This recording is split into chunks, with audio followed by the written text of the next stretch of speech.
चलिए, तो आज हम क्या डिस्कस करने वाले हैं भाई? रीजनिंग के क्वेश्चंस को देखेंगे, ठीक है। और रीजनिंग में कौन कौन से टॉपिक है वो भी डिस्कस करेंगे। साथ में ये भी बताऊंगा आप लोगों को कि हमें कौन से टॉपिक्स को कवर करना है और कौन से टॉपिक्स को स्किप करना है, ठीक है। चलिए, तो जैसा कि आपके सामने दिख रहा होगा, यहाँ पर मैंने रीजनिंग के दो पार्ट्स को लिखा है। यहाँ पर पहला है जो कौन सा है, एनालिटिकल एप्टीट्यूड्स है। अभी हम एनालिटिकल एप्टीट्यूड्स पर देखेंगे और एक और बच गया स्पेशल एप्टीट्यूड, उसको नेक्स्ट क्लास में डिस्कस करेंगे, ठीक है।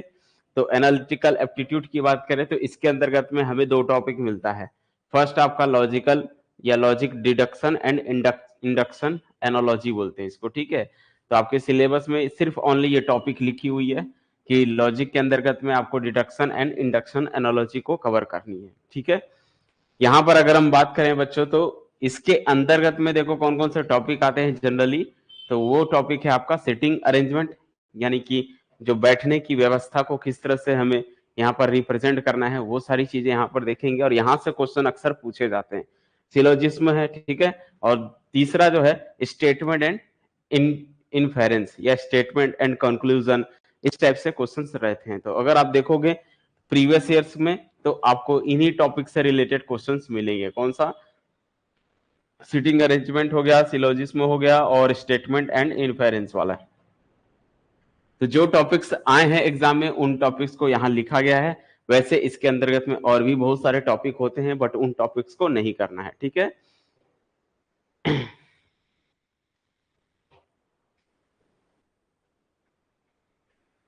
होमवर्क करवाना है? ओके, चलिए ठीक है। उसके बाद यहाँ पर है क्या बच्चों, न्यूमेरिकल रिलेशन एंड रीजनिंग, ठीक है। जो दूसरा पार्ट है उसके अंतर्गत में क्या है, न्यूमेरिकल रिलेशन है और रीजनिंग है, ठीक है। तो न्यूमेरिकल रिलेशन या फिर रीजनिंग के अंतर्गत में देखो ये सारे टॉपिक्स हैं और इन टॉपिक्स को कवर करना है आप लोगों को। पहला है जैसे रैंकिंग एंड ऑर्डरिंग के हिसाब से कि कौन फर्स्ट पोजीशन पे है, सेकंड पोजीशन पे है, ये वाले टॉपिक के क्वेश्चंस।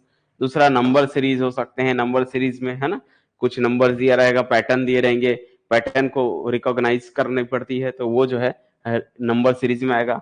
और तीसरा जो है इसमें लेटर एंड सिंबल सीरीज होता है। वैसे ही ब्लड रिलेशन है, डायरेक्शन एंड डिस्टेंस है और रीजनिंग पजल्स हैं। ये बेसिक कितने ही पॉइंट्स जो है मैंने देखा जो प्रीवियस 10 सालों में जो क्वेश्चन पूछे गए हैं उन टॉपिक्स को मैं यहाँ बस लिखा हूँ, ठीक है। लास्ट 10 ईयर के क्वेश्चन पेपर को एनालिसिस करके टॉपिक्स को बता रहा हूँ, ठीक है। सिर्फ इतने ही टॉपिक से रिलेटेड क्वेश्चंस दिखे अभी तक, तो जिसमें से पूरे 10 सालों में अगर मैं बात करूं तो ब्लड रिलेशन से जो क्वेश्चन है वो एक ही क्वेश्चन दिखा है मुझे। पिछले लास्ट 10 सालों में अगर हम देखें तो ब्लड रिलेशन से रिलेटेड कुछ क्वेश्चन जो है सिर्फ वन क्वेश्चन मिले हैं, ठीक है। वैसे ही डायरेक्शन एंड डिस्टेंस वाले से आपको 2 से 3 क्वेश्चन मिलेंगे। पिछले 10 सालों में देखोगे तो 2 से 3 क्वेश्चन यहां से पूछे हैं, ठीक है। और रीजनिंग पजल से बात करें तो रीजनिंग पजल्स में भी ऐसी 1 से 2 क्वेश्चन यहाँ है, 1 से 2 क्वेश्चन लगभग लगभग यहाँ से मिलता है। लेटर एंड सिंबल से भी सेम वैसी प्रोसेस है, 1 से 2 क्वेश्चन ही मिले हैं। नंबर सीरीज से भी वैसे ही 1 से 2 क्वेश्चन मिले हैं। रैंकिंग से भी 1 से 2 क्वेश्चन मिला है। तो ये जनरली जो टॉपिक्स मैं यहाँ पर लिखा हूँ, यहाँ पर आपको बता देता हूँ कि इन टॉपिक से रिलेटेड 1 से 2 क्वेश्चन ही मिलते हैं। ज्यादातर या तो डायरेक्शन एंड डिस्टेंस ही दे देता है, ठीक है। अदरवाइज इनमें से ऑप्शन है कुछ भी दे सकते हो, ठीक है। लेकिन यही टॉपिक से अभी तक से इसी से पूछे हैं, ठीक है।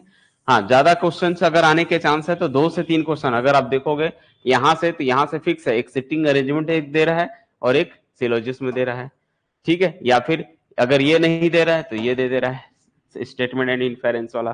तो ये वाले टॉपिक भले कम है, इसमें से कर लो, यहां से चांस ज्यादा है बनने का। क्लियर है? तो मैंने ये सारे टॉपिक्स आप लोगों को साथ में बता दिया कि ये टॉपिक से रिलेटेड क्वेश्चन आते हैं। बाकी रही बात इसके थ्योरेटिकल पार्ट्स को जानने की, तो वो चीजें जो है सिटिंग अरेंजमेंट में क्या सीखोगे। सिटिंग अरेंजमेंट बस आपको ये समझना है कि कौन कौन से टाइप के सिटिंग अरेंजमेंट होते हैं और उसके बेस पे क्वेश्चन को आप डायरेक्टली स्टार्ट कर सकते हो, ठीक है। चलिए, जैसे अगर हम बात करें, जैसे सिटिंग अरेंजमेंट है, ठीक है। सिटिंग अरेंजमेंट,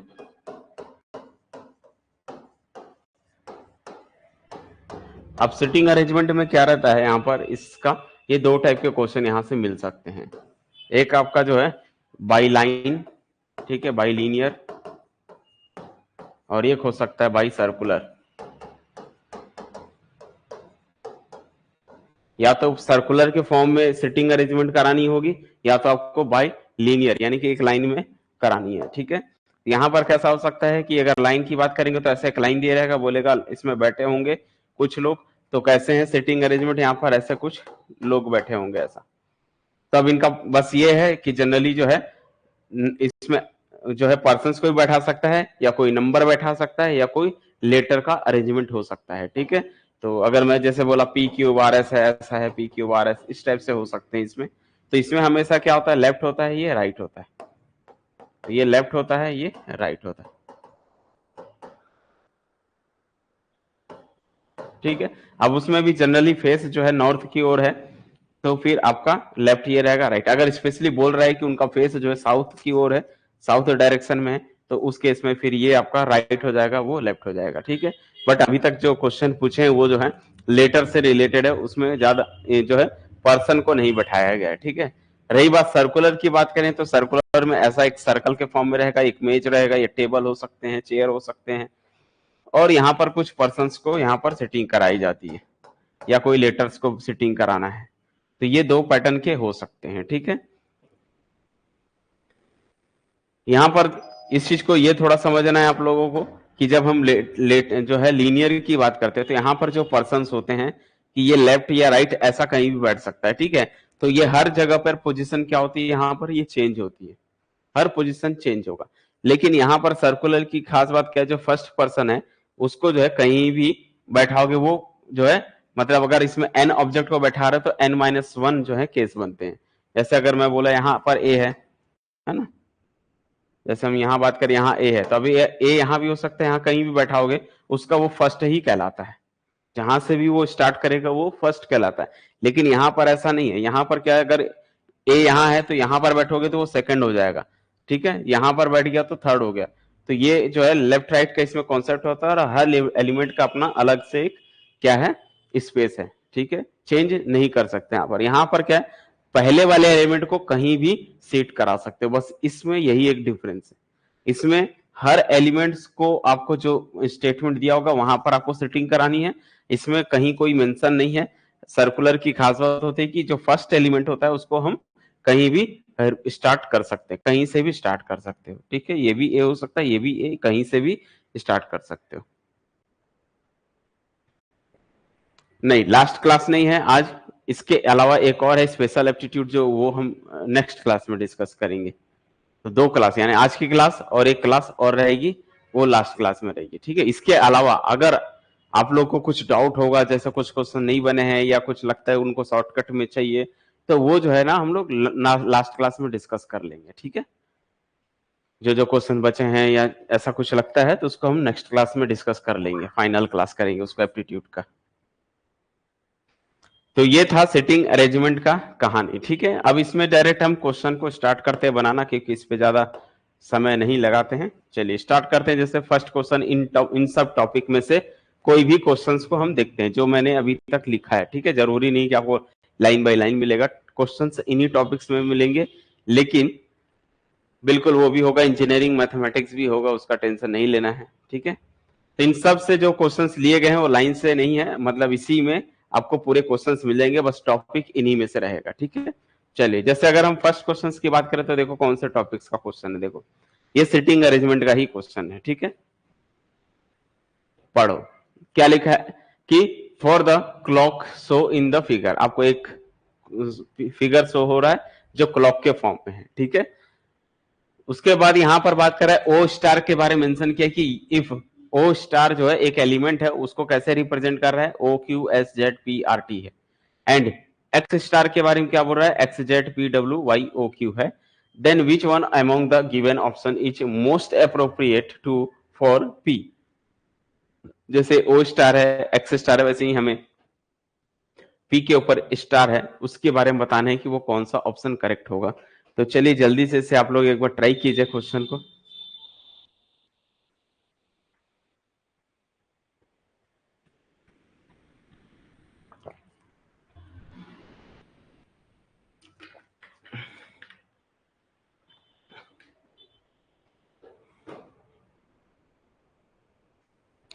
बिल्कुल काफी इजी क्वेश्चन है, इसे आराम से बनाए जा सकते हैं। तो एक बार ट्राई कीजिए और मुझे आंसर बताओ क्या होगा इसका।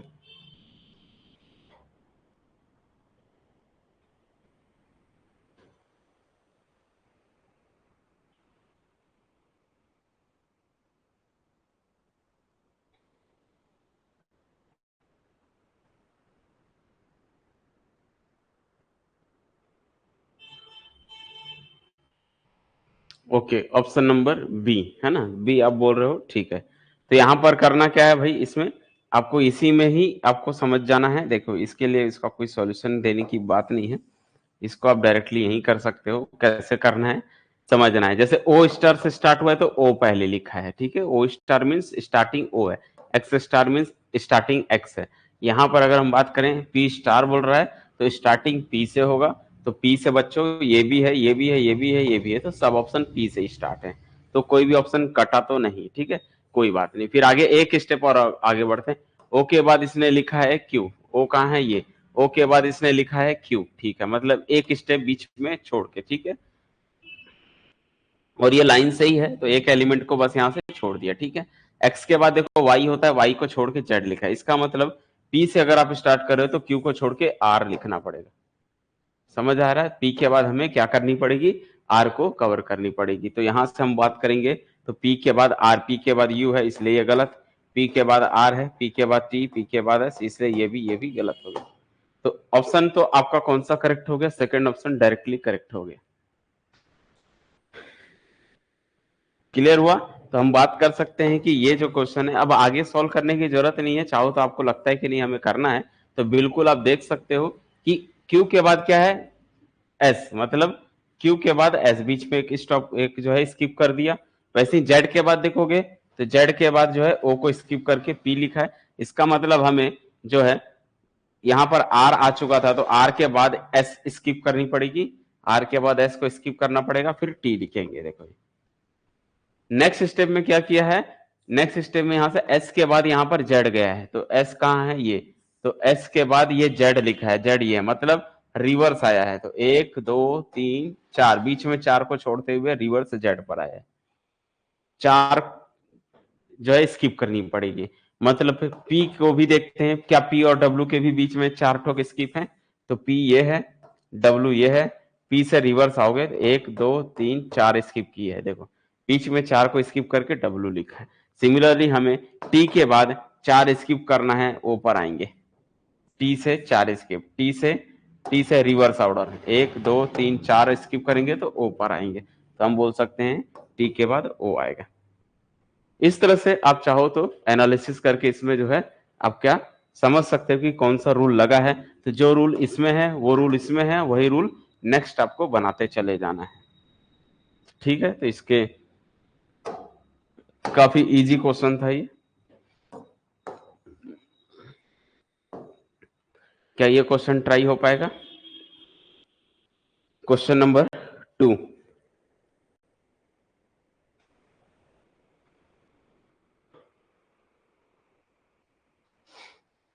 क्वेश्चन नंबर 2 क्या कह रहा है कि यहां पर जो है बोल रहे हैं कि in the context of the given figure एक दिया हुआ है, which one of the following option correctly represents the entire in the blocks level, blocks बने हैं, ब्लॉक्स के ऊपर लेबल बना हुआ है, लेवल में 1 2 3 4 हैं, उनको आपको फाइंड करनी है कि इस लेवल में यहाँ 1 है, यहाँ 2 है, यहाँ 3 है, यहाँ 4 है, उसके प्लेस पर कौन क्या चीजें आएंगी। अब ये किस में का हो गया, ये लेटर और नंबर सीरीज के क्वेश्चंस हो सकते हैं, ठीक है, या वहां का क्वेश्चन है, ठीक है। हम्म, तो सिंपली इसमें क्या है लॉजिक, बताओ इसका ऑप्शन कौन सा करेक्ट है।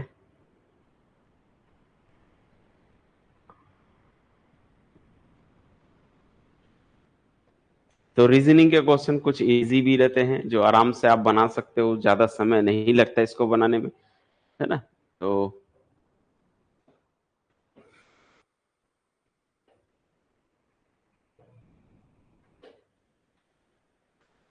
ओके डी है, तो कैसे डी है, तो इसमें लॉजिक क्या लगा है बच्चों, लॉजिक ये लगा है कि जैसे अगर हम इसका लेटर का नंबर सीरीज में रिलेशन देखें, एक जगह नंबर है और फिर कुछ नंबर, ये लेटर है, लेटर के बाद फिर नीचे नंबर लिखा हुआ है, मतलब कि इस लाइन में लेटर है फिर नंबर है फिर लेटर है फिर नंबर है, ऐसे रिप्रेजेंट किया गया है। बनाने के बहुत सारे मेथड हो सकते हैं, आप कहीं से भी बना सकते हो, बट जो अप्रोप्रिएट लगे, आपको लगता है कि ये होगा, बस उसको आप ट्राई कर सकते हो। ठीक है, तो यहाँ पर अगर हम बात करेंगे जैसे कि एन का लेटर को देख लो कौन से प्लेस पर होता है। ठीक है, जैसे अगर हम बात करें तो टोटल एट से लेके कितने होते हैं बच्चों, 26। ए से लेके जेड तक के कितने होते हैं, 26 होते हैं। तो जेड वाला प्लेस कौन सा होता है, 26 होता है। वाई वाला प्लेस कौन सा होता है, ठीक है, तो ये आपका y वाला प्लेस हो जाता है आपका 25, x वाला प्लेस हो जाएगा आपका 24। ठीक है, मतलब w w वाला प्लेस हो जाएगा आपका 23। ऐसे हम लेटर्स को निकाल के रिलेशन बना सकते हैं। मतलब आपको अगर ऐसे क्वेश्चंस को ट्राई करना है तो आप क्या कर सकते हो, सबसे पहले इनके बीच में लेटर से अरेंज करके देख लो। अब लेटर मीन्स आपको ऐसे as P C D E F G H I J K L M N O P Q R S T U V W X Y Z, ऐसा ऐसा नंबर पहले letter लिख लो। Letter लिखने के बाद इनका नंबरिंग लिख लो। अगर ऐसे क्वेश्चन आते हैं तो ये 1 2 3 4 5 6 7 8 9 10 11 12 13 14 15 16 17 18 19 20 21 22 23 24 25 और लास्ट है 26। ओके, अब जो स्टार्टिंग के जो नंबर दिए हैं देखो, यहां पर अगर हम जो क्वेश्चंस में दिया हुआ है वो देखो क्या लिखा है, यू का हमको मालूम है क्या होता है, 21 होता है, एन का 14 होता है। ये दो रिलेशन दिख गया, एन का 14 होता है और यू का 21 होता है। ठीक है, तो जो हमें जो रिलेशन दिया हुआ है उसमें देखें तो क्या दिख रहा है, जो हमें दिया हुआ है एन और यू है, लेकिन एन का जो 14 है वो यहाँ लिखा है, यू का जो 21 है वो क्रॉस में लिख दिया वैल्यू। समझ आई बात? तो यहाँ पर हम बोल सकते हैं इनके बीच में जो रिलेशन है वो क्रॉस का है, इसका नंबर यहाँ मिलेगा, इसका नंबर यहाँ मिलेगा, ऐसा। ठीक, इसका मतलब यह है कि इसका नंबर यहाँ मिलेगा, तो देख लो एफ 6वें नंबर पे होता है, इसका नंबर यहाँ मिलेगा, मतलब 9 कौन सा प्लेस पर होगा वो आप उस लेटर से रिलेशन निकाल सकते हो। तो 9 कौन से प्लेस पर है, तो 9 जो है वो जो है आई के प्लेस पर है, मतलब जो फर्स्ट वाला है वो आई होगा। बस इतने से ही आपको सॉल्यूशन मिल चुका। जो फर्स्ट है, ये जो 9 है वो आई का प्लेस है। ठीक है, तो आई इसमें देख लो, फर्स्ट वाला पोजीशन आई होना चाहिए। इसमें 9 से ही लिखा है, फर्स्ट सेकंड थर्ड फोर्थ है, तो पहला तो बच्चों आई है, यानी जो फर्स्ट वाला प्लेस है वो आई को रिप्रेजेंट करता है।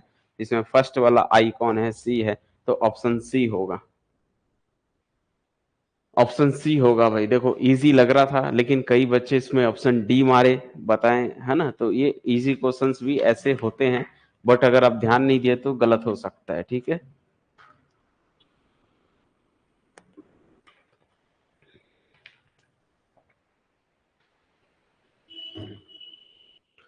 क्लियर हुआ यहां तक की चीजें। अब आगे भी हम रिलेशन देख सकते हैं कि भाई अब ये नंबर किसका होता है, एल का दिया है, मतलब ये कौन होना चाहिए, एच का। यहाँ का जो नंबर है वो एच होता है, तो एच कौन से प्लेस पे है चेक कर लो।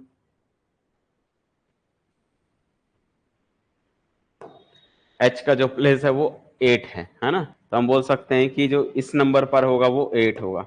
कौन से नंबर पे, चौथे प्लेस पे 8 आएगा, फोर्थ प्लेस पे। तो फोर्थ प्लेस पे 8 देखो कहाँ दिख रहा है, ये दिख रहा है, इसलिए ये करेक्ट हो गया। यहाँ भी है लेकिन यहाँ फर्स्ट में आई नहीं है, इसलिए ये गलत। यहाँ फर्स्ट में आई नहीं, इसलिए ये गलत। यहाँ पर जो है आई नहीं है और लास्ट में 8 है, लेकिन यहाँ आई नहीं है, इसलिए ये गलत, रॉन्ग हो गया। तो ओवरऑल हम बोल सकते हैं कि सी ऑप्शन करेक्ट है। सिमिलरली ऐसे ही रिलेशन बना सकते हो कि अब देखो ये मिल गया, ठीक है, ये मिल गया, ये मिल गया, ये मिल गया, ये एच से मिल गया, लेकिन यहां पर तो दोनों मिसिंग है। कोई बात नहीं, तो इसको दूसरे ट्रिक से भी बना सकते हो, निकाल सकते हो, बट हमें जरूरत ही नहीं है ना इसको। इससे रिलेशन निकल ही जा रहा है कैसे, तो रिलेशन ये है कि बस जो फर्स्ट वाले में जो है, यहां पर क्या लिखा है, जैसे आई जे 10 8 है, तो फर्स्ट में आई है, यहां पर वाला आई होगा, सेकंड वाला यहां पर जे डालना पड़ेगा, क्योंकि इस लाइन के साथ सेटिस्फाई तो यही कर रहा है, तो चेक कर लो कि जे और 10 होना चाहिए। तो अगर मैं यहाँ जे डाल दूं तो क्या यहाँ 10 आएगा? तो चेक कर लेना कि जे का 10 से रिलेशन है कि नहीं है। तो जे का 10 से रिलेशन है। तो हमारा करेक्ट ऑप्शन कौन सा हो गया बच्चों? सी। चलिए आगे बढ़ते हैं नेक्स्ट क्वेश्चन। और नेक्स्ट क्वेश्चन क्या लिखा है ये जरा पढ़िए। और ये क्वेश्चन है जो है नंबर पैटर्न से क्वेश्चंस आए हैं, न्यूमेरिकल यानी कि नंबर रीजनिंग के क्वेश्चन है ये। क्वेश्चन मजेदार है लेकिन इसको समझना थोड़ा सा ध्यान नहीं दिया तो एक नंबर से वो पूरा मिस्टेक हो सकता है। ठीक है, क्वेश्चन को रीड करते हैं। क्वेश्चन क्या लिखा है? Consider a 5 digit number, 5 digit वाला जो है कोई नंबर है, ठीक है, जिसमें क्या क्या नाम है? P Q R S T के नाम से ही दे दिया हुआ है। फिर बोल रहा है that has distinct digit, that has distinct digit मतलब सारे डिजिट्स अलग अलग हैं, ठीक है। और and satisfy the following condition, in condition को ये नंबर जो है सेटिस्फाई करता है। क्या रिलेशन क्या है कि P लेस देन है Q से, और S ग्रेटर देन है P से, P ग्रेटर देन है T से, और T ग्रेटर देन है R से, ठीक है। ये कंडीशन देने के बाद फिर बोलता है कि if integer 1 through 5 are used to construct such a number, इस नंबर को बनाने के लिए आपको 1 से लेके 5 तक के नंबर का यूज करना है बोल रहा है, ठीक है। तब हमें बताना है कि वैल्यू ऑफ P की क्या होनी चाहिए, वैल्यू का जो प्लेस है वो P कौन से नंबर से बनेगा। ऑप्शन दिया है 1 2 3 4। कई बच्चे हड़बड़ी में क्या करेंगे भाई, ये लाइन से है बोल रहा है PQRST, लोग बोलेंगे 1 2 3 4 5 बना दो। ये तब बनता जब कोई रिलेशन नहीं दिया होता तो बना सकते थे। यहाँ रिलेशन दिया हुआ, इस रिलेशन को हिसाब से बनाना पड़ेगा। तो P के जगह 1 आएगा कि 2 आएगा कि 3 आएगा वो गारंटी नहीं है। ट्राई कीजिए जल्दी से इसको।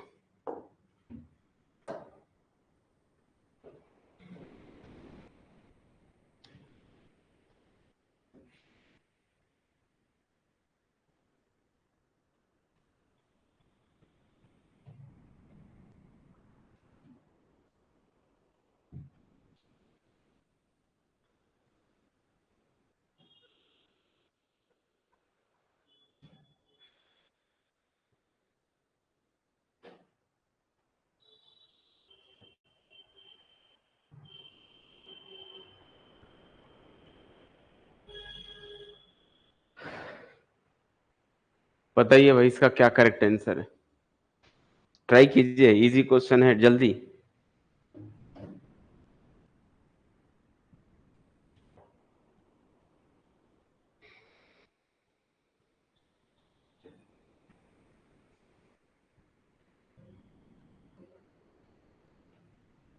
इसी का बता रहे हो आप लोग, सी का थर्ड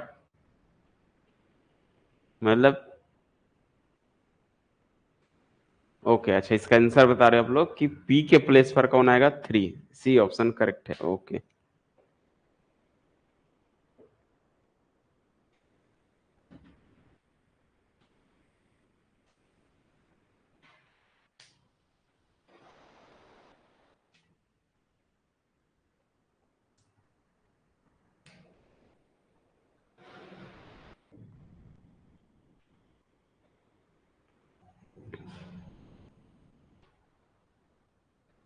चलिए इस क्वेश्चन में रिलेशन देखते हैं कि क्या नंबर होगा रिलेशन। तो ये थोड़ा सा रिलेशन देख लो भाई, क्या क्या है। एक तो P Q R S T से है। पी जो है क्या है?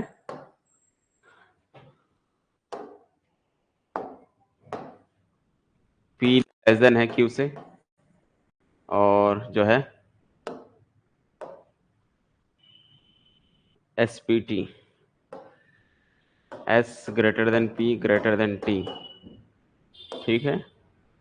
और क्या दिया हुआ है? R less than T, R less than T ये दिया हुआ है। और 5 डिजिट का नंबर है PQRST, ऐसा 5 डिजिट का नंबर है और ये रिलेशन है। तो आप लॉजिक इसमें समझना कि क्या हो रहा है कहानी को सबसे, ठीक है। अगर हम बात करें तो P छोटा है किससे? Q से। हमें मेन फोकस P पर रखना है, ठीक है। तो P जो है, P जो नंबर है यहाँ का जो नंबर है, और यूज क्या करना है? 1 2 3 4 5 का नंबर यूज करना है, ठीक है। तो P जो है बोलता है छोटा है किससे? Q से। ठीक। तो P जो है लेस देन है Q से, और P जो है बड़ा है किससे, T से। ये ग्रेटर देन साइन है, मतलब P जो है बड़ी वैल्यू है किससे, T से। ये देखो तीन रिलेशन मिल गया यहाँ से। एक तो P क्या है, Q से छोटा है, लेकिन P जो है T से बड़ा है, मतलब P बीच में हुआ, T से बड़ा हुआ, Q से छोटा हुआ। अच्छा, और T के बारे में बता रहा है कि T बड़ा है किससे, R से, मतलब T बड़ी वैल्यू है R से, मतलब इससे बड़ा तो R है, ऐसा। ये रिलेशन मिल चुका, इतना ही दिया हुआ है। इसके बाद बचा S की बात। S के बारे में बोला है वो P से बड़ा है, तो S जो है P से बड़ा है, मतलब आपका ये एक केस हो सकता है, तो यहां पर ऐसा हो सकता है, ठीक है। या फिर क्या हो सकता है, R ऐसी रहेगा, T ऐसी रहेगा, P ऐसी रहेगा, यहां पर ऐसा आ जाएगा, यहां पर Q आएगा। ये रिलेशन है, मतलब S के बारे में मेंशन नहीं किया है। S वाला आपका Q से भी बड़ा हो सकता है, या S वाला Q से छोटा हो सकता है, लेकिन S जो है P से दोनों में रिलेशन की बड़ा होगा। देखो S जो है P से बड़ा है बोल रहा है, लेकिन S का Q से कोई रिलेशन नहीं दिया हुआ है कि S और Q में क्या रिलेशन है, कौन बड़ा है कौन छोटा है, भूल जाओ। इसका मतलब जो बड़ा या छोटा होगा, सबसे बड़ा नंबर कौन है बच्चों, इसमें 5 है। तो ये तो समझ में आ रहा है कि बड़ा या छोटा कौन होगा, S का मान या तो 5 होगा, या तो फिर Q का मान 5 होगा। ठीक है, S का मान 5 होगा या तो Q का मान 5 होगा। तो ये तो समझ में आ गया। मतलब अगर हम ऑप्शन से देखें, P की वैल्यू 5 कभी नहीं हो सकती, तो क्या ऑप्शन कट जाएगा, कुछ कुछ ऑप्शन कैंसिल हो सकते हैं क्या। तो देखो इसमें अगर हम बात करें, तो 5 ऑप्शन दिया भी नहीं है। ठीक है, ये तो अच्छी बात है कि चलो 5 ऑप्शन में भी नहीं है, अदरवाइज होता तो हम यहाँ से डिस्कार्ड कर देते। ठीक, नेक्स्ट जो है, अगर हम सबसे स्मॉलेस्ट नंबर की बात करें तो कौन बन रहा है, आर। आर दोनों के केस में सबसे छोटा छोटा है, तो इसकी वैल्यू कितनी होनी चाहिए बच्चों, 1 होनी चाहिए। आर दोनों के केस में आर की वैल्यू 1 ही होगी, तभी हम ऐसे आगे बढ़ते जाएंगे। तो स्मॉलेस्ट वैल्यू ये कौन है, आर है, मतलब आर की वैल्यू 1 है, मतलब पी तो कभी 1 नहीं हो सकता, क्योंकि पी 1 हो गया तो फिर आगे 1 2 3 5 नहीं बढ़ पाएगा, तो पी सबसे छोटा नहीं हो सकता। सबसे छोटा नंबर आपका कौन है, आर है। तो यहां से हम बोल सकते हैं पी की वैल्यू 1 तो नहीं हो सकती। और यहीं पर आप देख सकते हो कि इससे बड़ा टी है, मतलब सेकंड, अगर आर को आप दे दिए 1, तो इसको क्या देना पड़ेगा, टी को क्या देना पड़ेगा, 2 देना पड़ेगा, तभी तो इससे बड़ा होगा। तो 1 से बड़ा 2, और इससे बाद फिर ये कौन होगा, 3, मतलब ये कौन हो गया, 3 हो गया। अब ये क्यू और एस में चेंजेस है, या तो ये 4 ये 5, इसको 4 इसको 5 कर दो, या तो ये 4 या तो ये 5 कर दो। तो दोनों के केस में सबसे जो पी की वैल्यू है वो कौन है, 3 है, 3 है। तो हम बात करेंगे इस ऑप्शन में, तो सब जो है पी की वैल्यू पूछ रहा है, तो कौन सी होगी, पी की वैल्यू 3। क्या आया सभी बच्चों को समझ में, क्या ये चीजें आ गई समझ में, क्वेश्चन।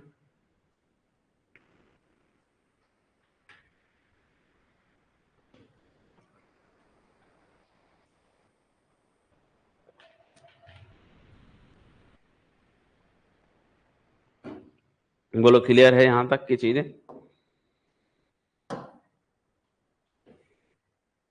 चलिए आगे बढ़ते हैं नेक्स्ट क्वेश्चन। और ये क्वेश्चन है, इसको जरा पढ़िए। ये स्टेटमेंट वाला क्वेश्चन हो गया। एक स्टेटमेंट और एक इन्फेरेंस दे सकता है, या स्टेटमेंट के साथ कंक्लूजन दे सकता है।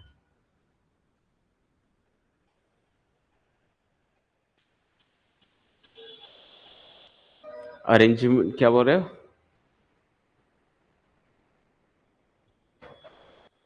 क्वेश्चन के अकॉर्डिंग दिया था ना, क्वेश्चन के अकॉर्डिंग वहां से अरेंज किए हैं। इस क्वेश्चन में ये जो रिलेशन दिया है ना, इतने से आपको रिलेशन को समझना है कि कैसे करना है। देखो ये दिख रहा है ना, यहां से देखो, सबसे जो है, देखो अगर हम बात करें पी को पकड़ो, पी से क्या दिख रहा है, बड़ा कौन है, क्यू है, ठीक है। लेकिन यहां पर देखो क्या बोल रहा है, पी जो है खुद जो है बड़ी वैल्यू किससे, टी से। तो इसलिए जो है हम पी को क्या बोल रहे हैं, टी से बड़ा लेंगे, टी से ग्रेटर देन पी है, और क्यू से छोटा है, मतलब कि पी जो है बीच में होगा, और इससे टी से बड़ा है और क्यू से छोटा है, ऐसा ये एक रिलेशन आता है। ठीक है, और इसके बाद जो है नेक्स्ट रिलेशन में ये दिया था कि जो एस है, मतलब आर जो बोला है वो टी से क्या है, लेस देन, मतलब टी से भी छोटा कौन मिल गया, आर मिल गया। तो यहाँ जो मैं टी लिखा हूं, इससे छोटा कौन हो गया, आर हो गया। तो आर टी पी ये तो आएगा ही आएगा, ऐसा। ठीक है। अब बचा एस। एस को कहां लिखेंगे? तो एस के बारे में कोई मेंशन नहीं किया है, तो आप एस को यहां भी डाल सकते हो। देख लो, एस पी से बड़ा ही है, बीच में कोई और भी आ जाए चलेगा, बट दोनों केस में अभी भी रिलेशन क्या है? पी जो है एस से छोटा है। या फिर आपका दूसरा रिलेशन क्या हो सकता है? ये तो रहेंगे ही रहेंगे, आर टी पी रहेगा ही रहेगा, या तो यहाँ एस आ जाएगा, यहाँ क्यू आ जाएगा। अभी भी हम देखेंगे तो पी जो है एस से क्या है? पी जो है क्यू से छोटा है। पी क्यू से छोटा होना चाहिए, ऐसा। पी और एस से भी छोटा होना चाहिए। तो देख लो, पी दोनों को कैसे है? क्यू और एस से छोटा है। क्लियर हुआ? तो अगर हम स्टार्टिंग इसको 1 देंगे तभी तो आगे बढ़ेंगे ना। 1 2 3 4 5 ऐसा बनेगा। अगर आप इसको 2 से स्टार्ट करोगे तो फिर 5 नहीं जा पाओगे, 1 से 5 तक ही यूज करना है, तो सबसे छोटा नंबर यही होगा। तो लाइन से ही स्टार्ट करोगे तो 1 2 3 4 5 ऐसा। क्लियर है?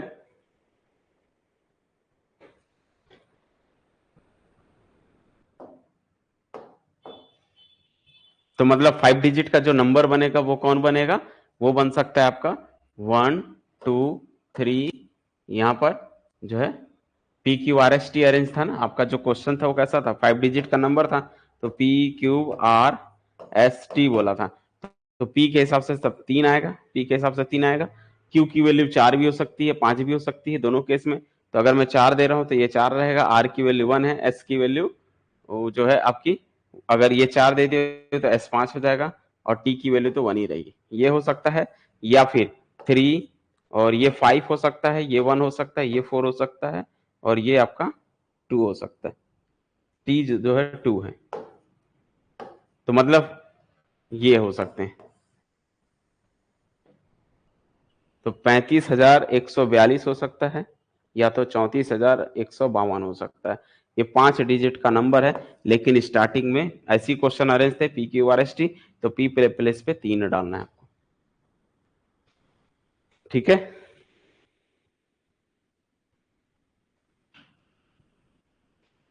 चलिए,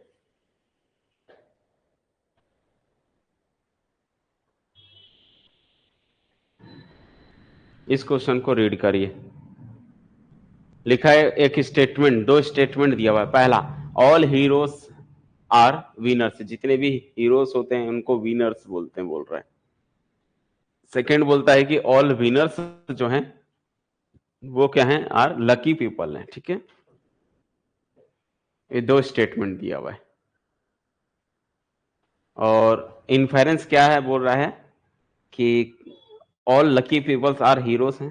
कंक्लूजन टाइप का है ये, कि क्या सभी पीपल जो हैं हीरोज बनेंगे, या सभी कुछ कुछ lucky peoples are heroes, some winners are heroes.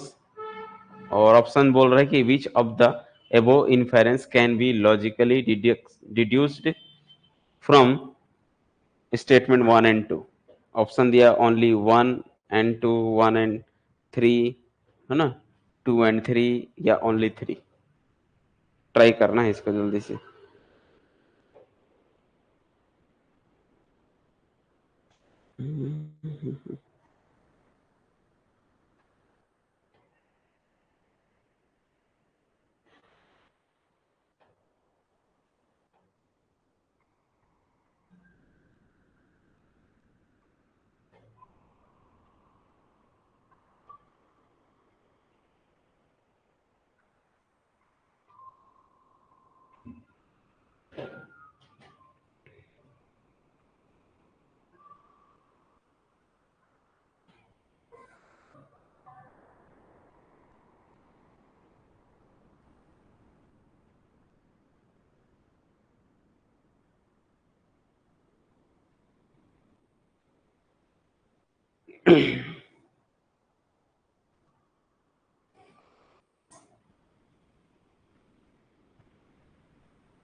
कौन सा करेक्ट आया बताओ भाई इसका आंसर?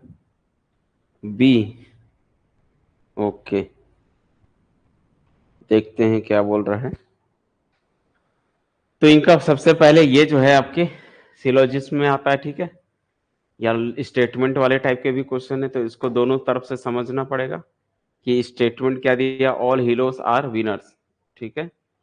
तो ऑल हीरोज आर विनर, इसका डायग्राम बनाओगे। तो अगर हम बात करें कि ये हीरोज हैं, ऑल हीरोज, जितने भी हीरोज के, ये इतने लोग पूरे हीरोज के अंदर में, ऑल हीरोज आर विनर, तो ये कौन से बॉक्स वाले हैं, हीरोज हैं। हीरोज को मैं एच नाम दे रहा हूं, ठीक है। ये क्या है, हीरोज हैं। ऑल हीरोज आर विनर बोल रहा है, मतलब कि ये जो है विनर के बॉक्स के अंदर में आएगा कि ऑल हीरोज आर विनर, ऐसा। क्लियर है यहां तक की चीजें? क्वेश्चन में तो यही, और कोई डायग्राम बन सकता है क्या, और हीरोज आर विनर? तो ये नहीं बनेगा। अगर ये हीरोज है तो इसके अंदर में विनर्स नहीं आएंगे। हीरोज ऐसा है ऊपर, विनर्स अंदर, क्योंकि यहाँ का जो एलिमेंट है वो इसके अंदर में नहीं है, ठीक है।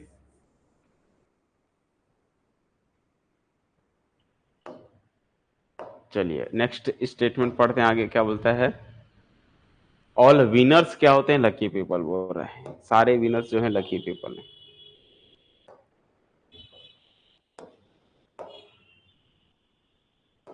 ऑल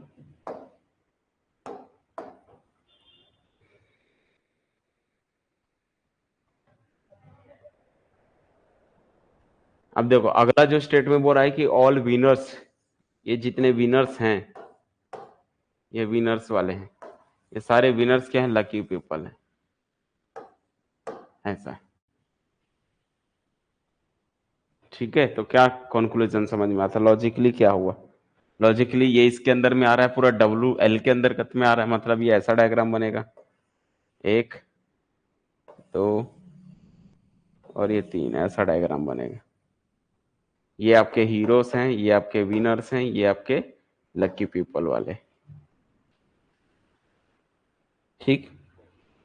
अब आते हैं इसका जो है इन्फेरेंस को रीड करते हैं, क्या बोल रहा है इन्फेरेंस। पहला बोलता है कि जितने भी लकी पीपल हैं हीरोज हैं, all lucky people, all lucky people तो सबसे बड़ा बाहर है, तो ऑल लकी पीपल्स आर,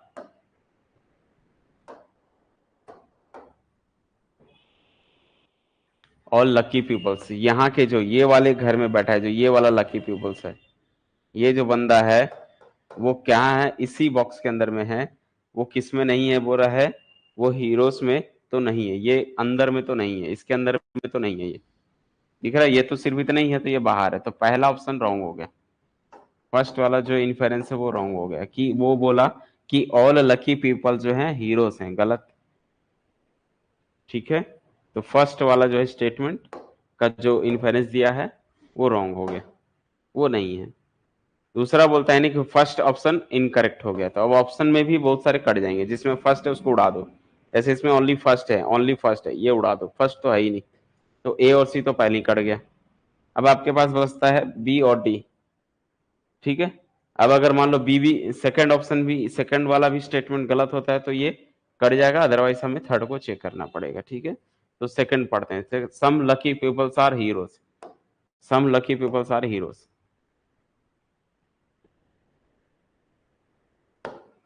तो some lucky peoples, lucky people के कुछ लोग, देखो ये पूरे बॉक्स के अंदर में भरे हैं, ये वाला एरिया है जो है सम लकी पीपल्स, ये पूरा क्या था, लकी है, लकी पीपल्स के अंदर में तो, बट इतने लोग तो है ना विनर्स, विनर्स, और उसके अंदर में भी है, तो सेकंड ऑप्शन सही है, सम लकी पीपल्स आर हीरोज, ये करेक्ट है, ठीक।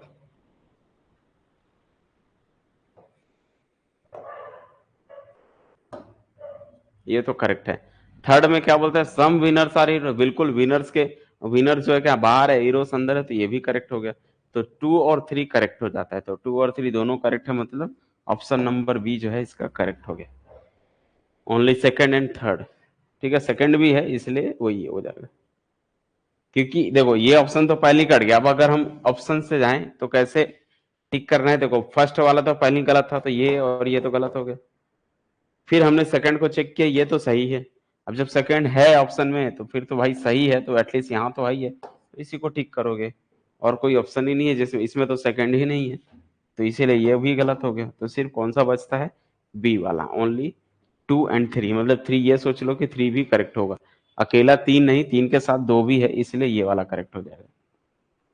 तो ऐसे हम जो है ऑप्शन को डिस्कार्ड कर सकते हैं, जिससे जो है और जो है बनने के चांसेस ज्यादा रहेंगे कि आप सवाल को जो नहीं भी बनता होगा वो भी आप बना लोगे, अटेंड कर लोगे। चलिए इस क्वेश्चन को रीड करिए, क्या बोल रहे हैं।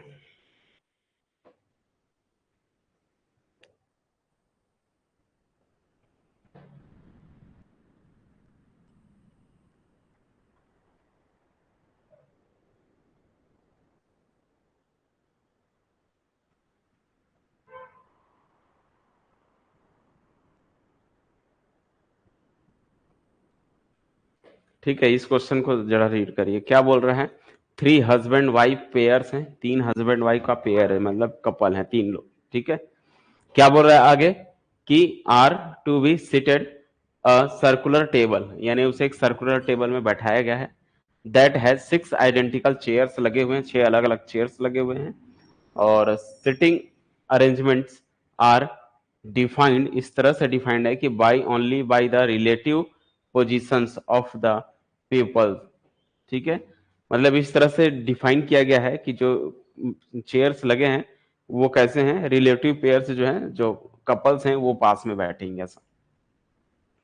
How many sitting arrangements are possible such that every husband seat next to his wife, मतलब ऐसे कितने पेयर मिलेंगे जिसमें जो हस्बैंड है वो जस्ट अपने जो है वाइफ के बाद में बैठा है, जस्ट, ठीक है, seat next to his wife. तो कहीं ना कहीं इसमें देखो परमुटेशन भी आ गया, सिटिंग अरेंजमेंट के साथ रीजनिंग में भी परमुटेशन लग जाता है। तो ये चीजें हैं कि परमुटेशन कहीं भी यूज हो जाता है, ठीक है। चलिए इसको ट्राई कीजिए, जल्दी बताइए क्या है।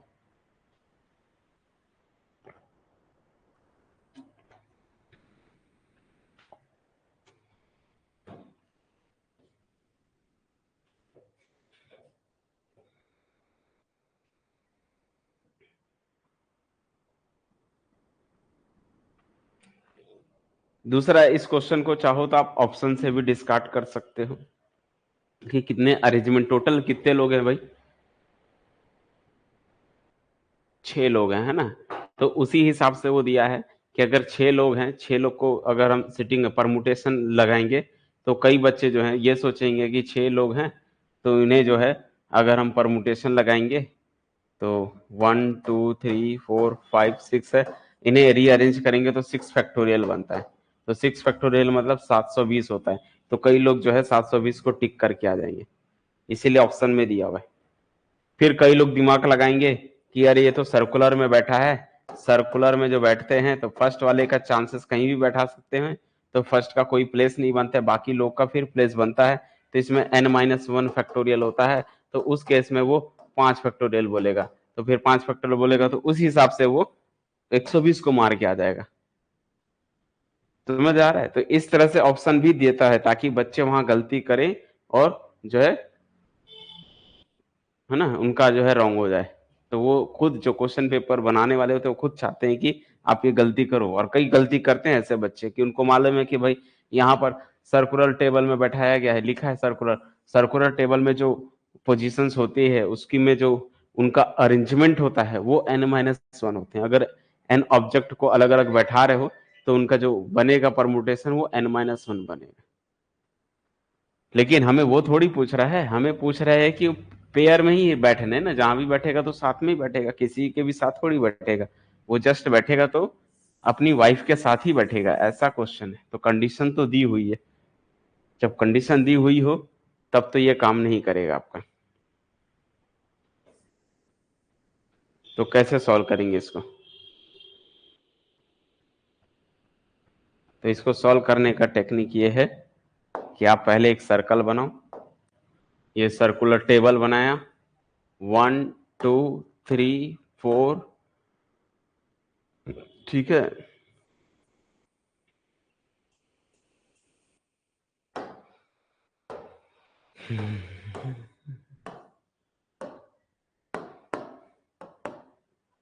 जैसे ये ले ली तो इसमें जो है अपने को, अगर मैं इसको बोल रहा हूँ ये 1 है ये 2 है, से 1 2 ऐसा 2 लोग का ये हो गया, ठीक।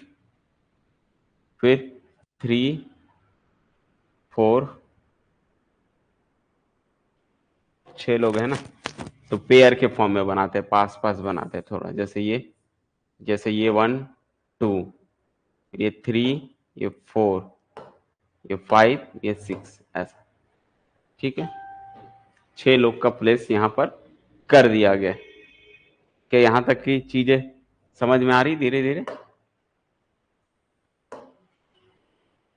ठीक है। अब हस्बैंड वाइफ होंगे, जहां भी बैठाना है साथ में बैठाना है। तो जैसे मान लो मैं ले लेता हूं कि ये पेयर को एक बना दिया, ये हस्बैंड है, ये वाइफ, फिर ये हस्बैंड है, ये वाइफ, फिर ये हस्बैंड है, ये वाइफ, ऐसे पेयर। देखो इसमें कितने का है, इनको पेयर बना रहे हैं हम। जैसे ये एक पेयर बनेगा, ठीक है, ये एक पेयर बनेगा और ये एक पेयर बनेगा, ऐसा 3 जोड़े के लिए अलग से चेयर लगे हुए ये। तो इन्हें कितने तरीके से रीअरेंज कर सकते हैं ये आपको बताना है।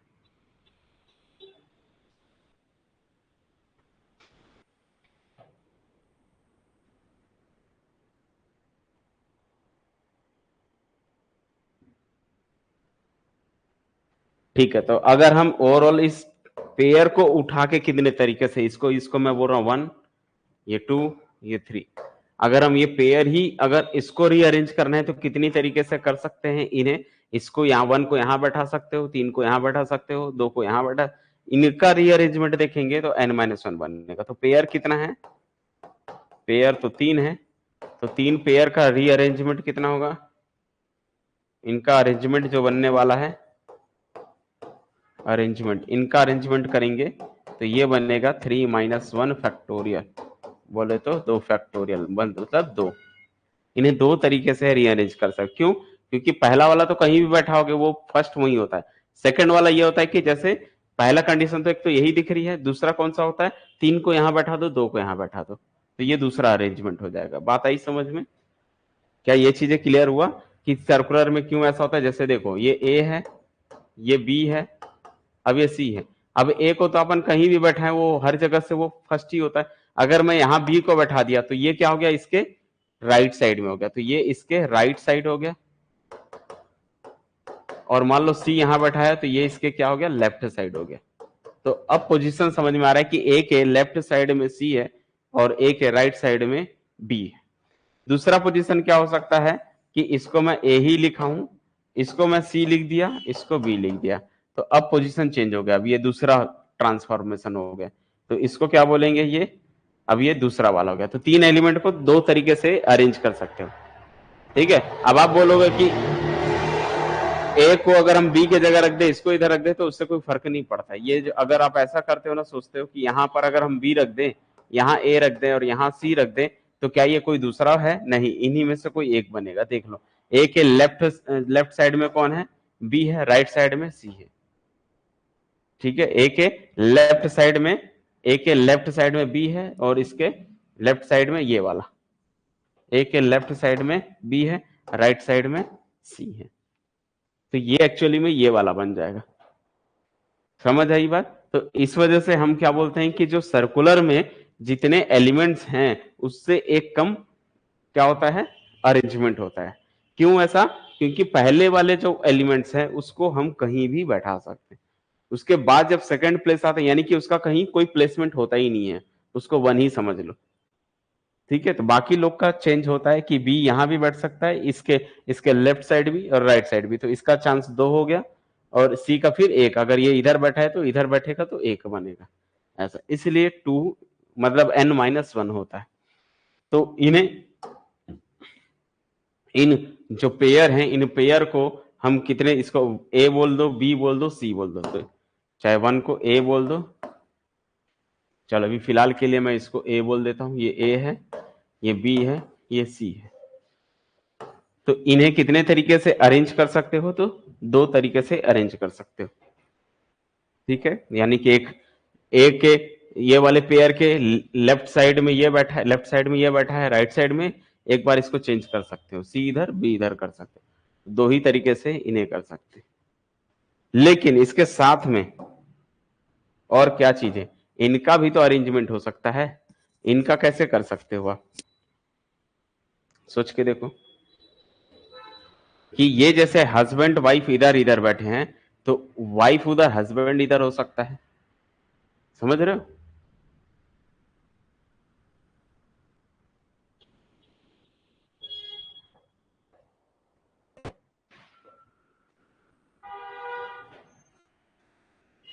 यहां तक की चीजें आई समझ में?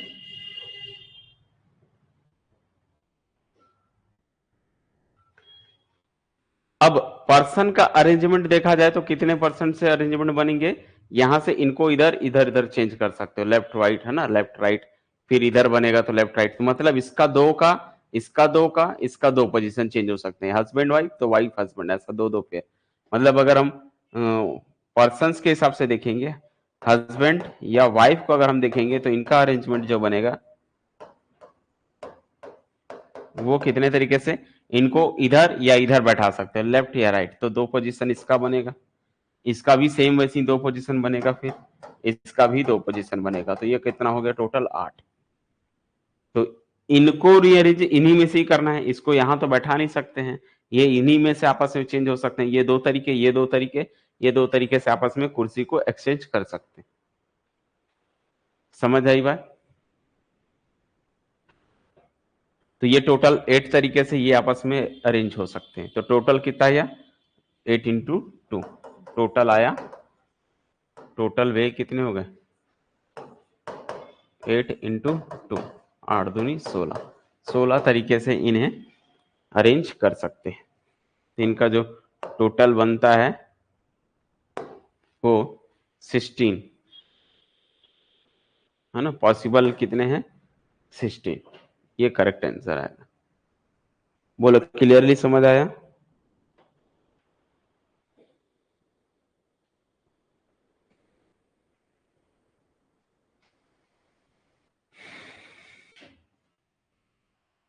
तो ये था टोटल आपका क्वेश्चन नंबर 5 का सॉल्यूशन। तो काफी इजी था, लेकिन अरेंजमेंट के चक्कर में लोग गलत कर देते हैं उसमें। नेक्स्ट क्वेश्चन को पढ़िए, स्टेटमेंट के बेस पर है, और इस क्वेश्चन को जरा आप रीड करोगे,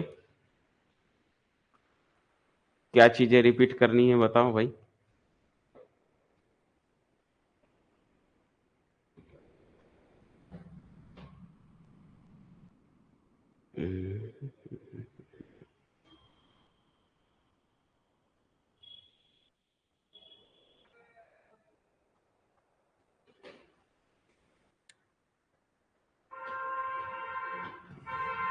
मैंने ये बोला कि इन्हें, ये जो पेयर है, ये पेयर तो साथ में ही बैठेगा, चेयर समझ लो, ये दोनों समझ लो, ये चेयर आपस में चिपके हुए हैं, ऐसे टेबल चिपका हुआ है समझ लो, ठीक है।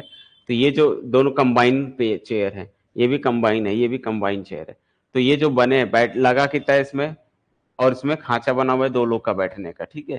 तो इन चेयर को कितने तरीके से अरेंज कर सकते हो, तो टोटल दो तरीके से अरेंज कर सकते हो, ठीक है। कैसे, अगर पहला वाला चेयर यहाँ है, तो मान लो एक कलर कर दो इसको, एक को रेड मार दो, एक को ब्लू मार दो, एक को ग्रीन कलर कर दो, तो जो ये वाला कलर का है, ये तो कहीं भी बैठाओगे स्टार्टिंग वहीं से होगा।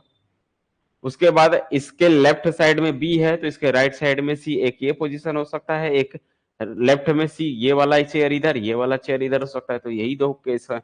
तो चेयर को कितने तरीके से अरेंज, यानी कि ये जो पेयर है इनको कितने तरीके से अरेंज कर सकते हैं, तो दो ही तरीके से अरेंज कर सकते हैं। एक तो ये वाला पोजीशन जो दिख रहा है, दूसरा सी को यहां डाल दो, बी को यहां डाल दो, ये तरीका है, दो ही तरीके से हम इन्हें क्या कर सकते हैं, सिर्फ अरेंज कर सकते हैं, ठीक है। जैसे मैंने इसको बताया था कैसे, तो इसमें क्या होता है, जैसे अगर हम चार लोग बैठे हैं, मान लो ए बी सी, तीन लोग को बैठाना है, लॉजिक सोचो, तीन लोग को बैठाना है, तो पहला वाला जो है कहीं भी बैठेगा, उसका कोई भी पोजीशन नहीं होती है, मैं यहां भी बैठा सकता हूँ, यहां भी ए, कहीं भी बैठा सकता हूँ, लेकिन जहां बैठा दिया तो अब बी वाला अब मायने रखता है कि बी कहाँ है। बी अगर यहाँ है, मान लो इसके इधर से देखेंगे तो ये बी है, तो ये लेफ्ट हुआ, इधर से देखे तो ये सी जो है राइट साइड में हुआ। या दूसरा तरीका क्या हो सकता है कि अगर ए यहाँ है, ठीक है, तो यहां पर सी हो जाए, यहां पर बी, इसके अलावा और कोई चांस नहीं बनेगा। तो ये मतलब ए के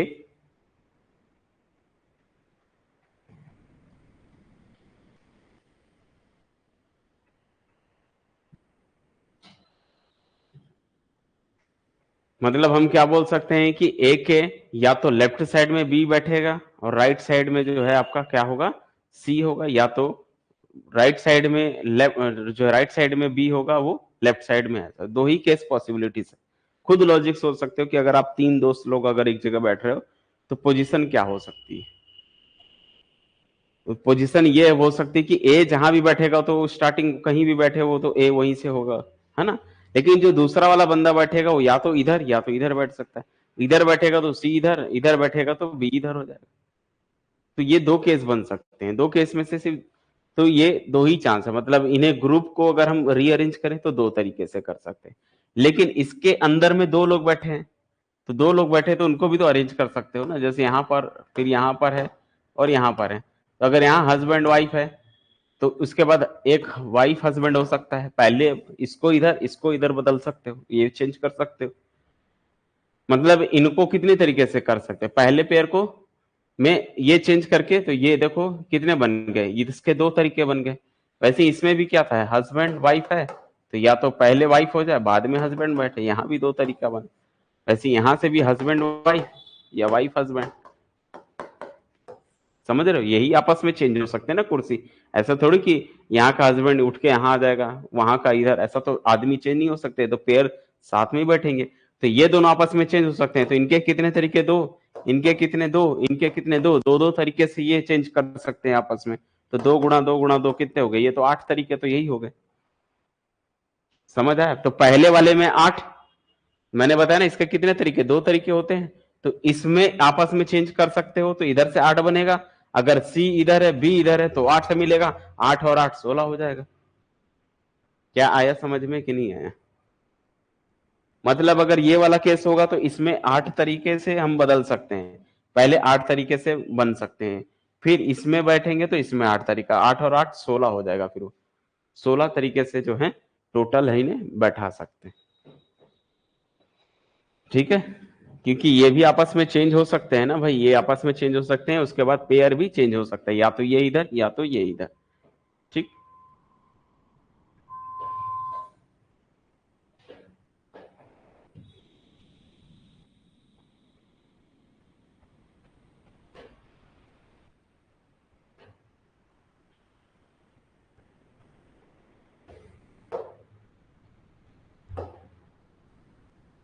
चलिए इस क्वेश्चन को कवर करिए, क्या बोल रहे हैं।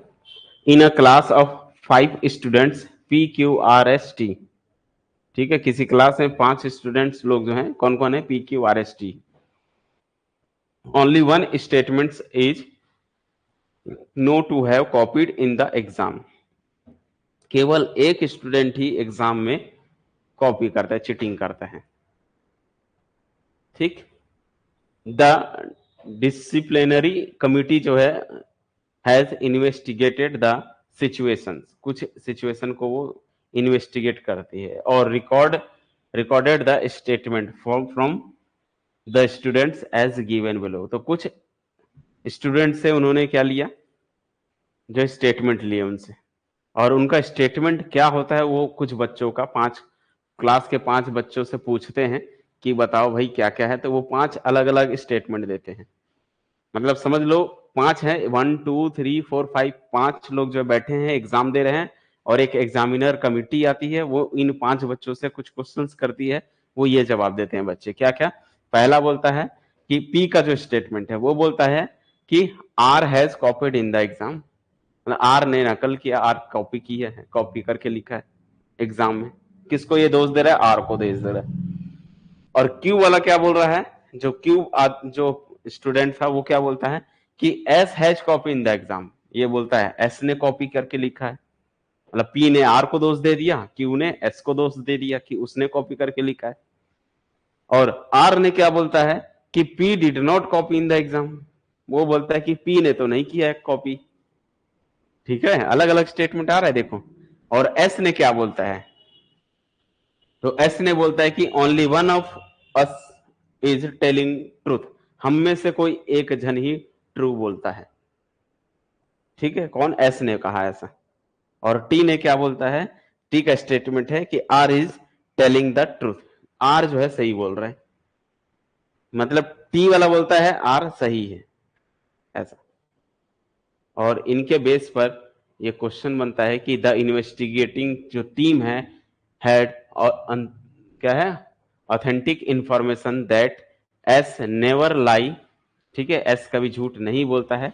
Based on this information give above the person who has copied in the exam, इस इंफॉर्मेशन के बेस पर बता रहा है, पूछ रहा है कि किसने रियल में जो है who copy in the exam, किसने कॉपी किया एग्जाम में।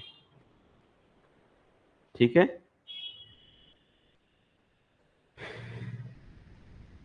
और ये एक और इंफॉर्मेशन यहां बोल रहा है, ऑथेंटिक इंफॉर्मेशन दैट क्या है, एस नेवर लाई, एस झूठ नहीं बोलता है।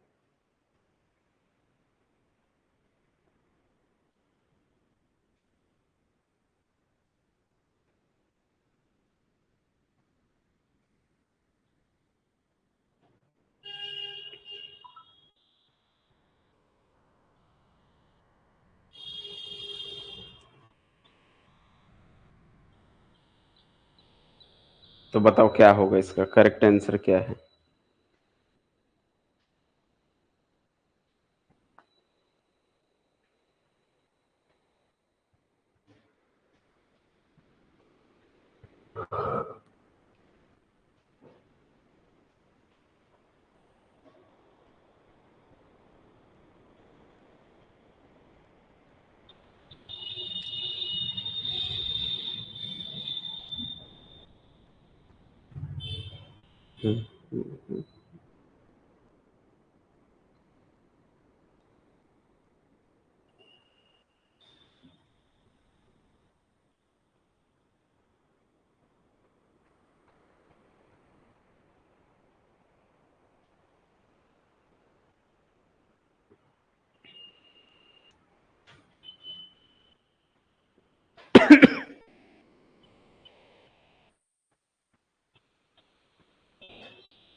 चलिए, तो इसको सॉल्व करने का क्या टेक्निक है, देखो इसकी बात को गौर करो। ऑथेंटिक इंफॉर्मेशन क्या है ये पहले देखो, ऑथेंटिक इंफॉर्मेशन क्या है। क्वेश्चन देखो कितना घुमावदार है, बड़ा इंटरेस्टिंग क्वेश्चन है। ऑथेंटिक इंफॉर्मेशन से हमें पता चला कि एस नेवर लाई, एस कभी झूठ नहीं बोलता, एस जो बोल रहा है वो सही बोल रहा है। ठीक है, एस जो है वो क्या है, सही बोल रहा है, मतलब बोलता है ये ऑथेंटिक इंफॉर्मेशन है। ठीक, ओके। तो एस तो सही है, और एस ने क्या बोला है, हम में से कोई एक सही बोल रहा है, हम में से कोई एक सही बोल रहा है। ठीक है, तो अगर हम ऐसा एक कंडीशन ले ले, अब टी का स्टेटमेंट पढ़ लो क्या बोलते हैं। टी का स्टेटमेंट बोलता है कि आर जो बोल रहा है वो सही बोल रहा है, आर इज टेलिंग ट्रूथ। तो इस केस में क्वेश्चन में आप सबसे पहले टी को सपोज करो। ठीक है, अगर हम क्या ले ले, एक कंसीडर, इसको डिस्कार्ड करने का तरीका ही है और कोई रीजन तो नहीं है। सबसे पहले ऐसा सपोज करो कि मान लो कि जो है टी सही बोल रहा है, टी जो है सही है अपने जगह पे। ठीक है, टी क्या हो जाएगा, सही है। अब टी का अगर सही हो गया तो उस हिसाब से आर इज ट्रूथ, मतलब इस हिसाब से अगर टी को हम मान ले सही है तो फिर उस हिसाब से क्या हो जाएगा, आर सही हो जाएगा। और अगर आर सही होगा तो जो ऑथेंटिक इंफॉर्मेशन है उसके हिसाब से बोलता है कि एस सही है, तो एस सही है, और एस बोलता है कि हम में से कोई, मतलब इसके हिसाब से एस भी ट्रू हो जा रहा है। ऑथेंटिक इंफॉर्मेशन से हमें एस ट्रू दिया हुआ है। तो क्या समझ में आ रहा है, और एस रियल में ट्रू है तो वो क्या बोल रहा है कि हम में से कोई एक ही ट्रू है। तो भाई यहां तो आपको दो ट्रू मिल गए हैं, अगर एक को ट्रू माना तो दो एक्स्ट्रा और ट्रू हो गए, दो ट्रू हो जा रहे हैं। तो ये कहीं ना कहीं क्या कंट्राडिक्शन कर रहा है एक दूसरे का। ठीक है, कंट्राडिक्शन क्या कर रहा है कि एक बात के लिए अगर मैंने टी को ट्रू ले लिया तो टी के ट्रू होने से आर भी ट्रू हो जाता है, तो हमें दो ट्रू मिल जा रहे हैं एटलीस्ट, जबकि दो ट्रू नहीं, केवल हम में से एक ही ट्रू है। और वो कौन है, वो एस ट्रू है, एक ही ट्रू है। तो इसका मतलब हमने ये जो माना है वो गलत माना है। मतलब यहां पर क्या हो गया बच्चों, कंट्राडिक्शन हो गया। और जब कंट्राडिक्शन हो जाए तो इसका ये मतलब होता है कि आपने जो माना है वो गलत है, मतलब टी ट्रू नहीं, ट्रू फॉल्स होगा। समझ में आया? तो स्टेटमेंट यहां समझ में आया कि टी कैसा है बच्चों, फॉल्स है। टी जो बोल रहा है वो गलत बोल रहा है। अब टी क्या बोल रहा है उसका उल्टा कर लो। टी बोल रहा है कि आर जो है सही है, मतलब आर गलत हो गया। अब आर के गलत होने से आर क्या बोल रहा है कि पी डिड नॉट कॉपी, मतलब पी ने कॉपी किया। तो कहीं ना कहीं घूम फिर के हमें यह पता चलता है इस स्टेटमेंट से कि पूरे एग्जाम में पी ने कॉपी करके लिखा है। बोलो क्लियर हुआ, यस या नो? समझ आया? क्या ये सभी बच्चों को क्लियर हुआ ये? बताइए भाई।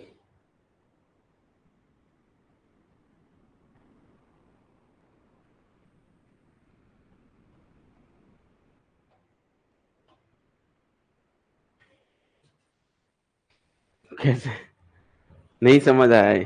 क्लियर नहीं हुआ?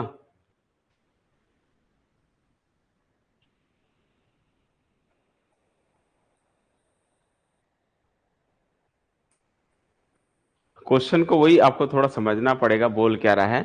देखो ऑथेंटिक इंफॉर्मेशन पढ़ लो, लिखा है ना, the investigating team had authentic information. उसके पास एक ऑथेंटिक इंफॉर्मेशन था कि एस नेवर लाई, मतलब एस कभी झूठ नहीं बोलता। ठीक है, ये तो समझ में आ गया कि एस कभी झूठ नहीं बोलता। तो यहां पर हमें एक रिलेशन मिल चुका है, पहला रिलेशन कि एस कभी झूठ नहीं बोलता। एस जो है नेवर लाई।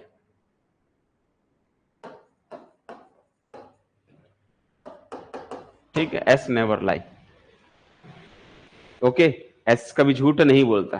ट्रू और फॉल्स की बात नहीं कर रहा है, झूठ की बात कर रहा है कि एस कभी झूठ नहीं बोलता। ठीक, तो एस झूठ नहीं बोलता। ठीक है, ऐसे हमने यहां पर मान लिए, सपोज किए कि भाई जो टी था वो क्या था, टी जो है ट्रू है। मान कैसे चलता है, जो टी जो बोल रहा है वो सही बोल रहा है।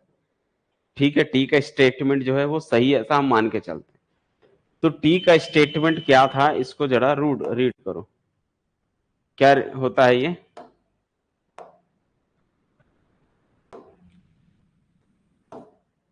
टी ने बोलता है कि R is telling the truth. अब देखो हमने टी को सही माना, तो टी के हिसाब से ये बोलता है कि आर जो बोल रहा है वो सही बोल रहा है।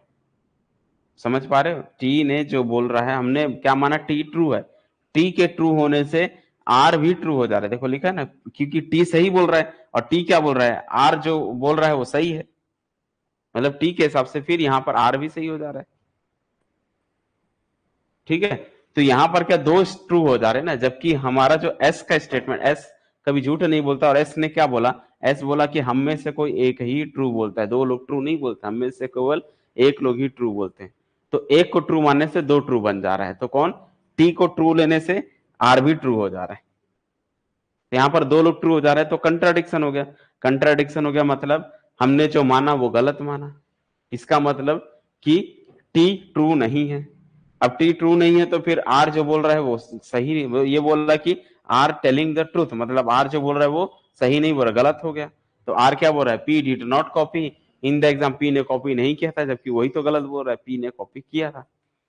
तो कभी कभी होता है कि ऐसा है कि स्टेटमेंट अपने से सपोज करने से भी काम बन जाता है। ठीक है,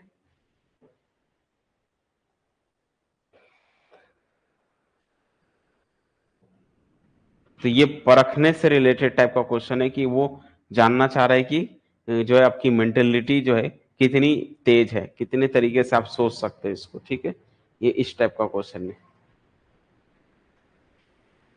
चलिए आगे बढ़ते हैं, नेक्स्ट क्वेश्चन क्या बोल रहा है कि 4 पर्सन।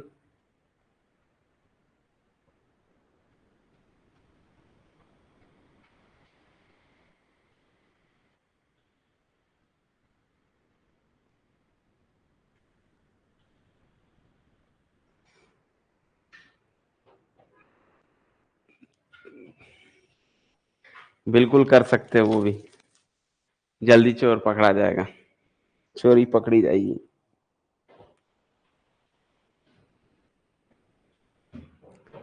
ठीक है, इस क्वेश्चन को जरा रीड करिए, क्या बोल रहे हैं कि 4 person P Q R and S are to be seated in a row, एक रो में। अब देखिए ये लीनियर वाला हो गया, ठीक है, तो ये एक लाइन में बैठे हैं, बोल रहा है लीनियर है। और क्या मेंशन कर दिया है बच्चों कि जो यहां पर आर है, R should not be seated at the second position from the left end of the row. बताना है कि the number of distinct sitting arrangements कितने होंगे पॉसिबल इज व्हाट। ट्राई कीजिए जल्दी से इसको।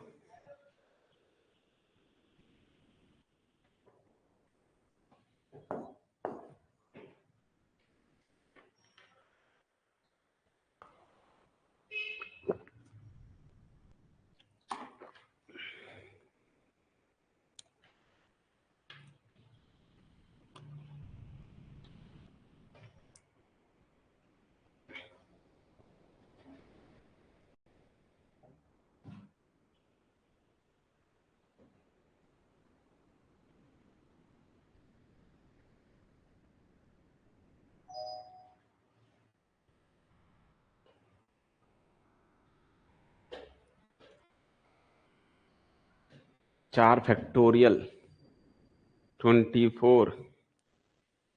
भाई गेट का क्वेश्चन पेपर है ये, इतना इजी क्वेश्चन नहीं देगा जितना आप सोच रहे हो,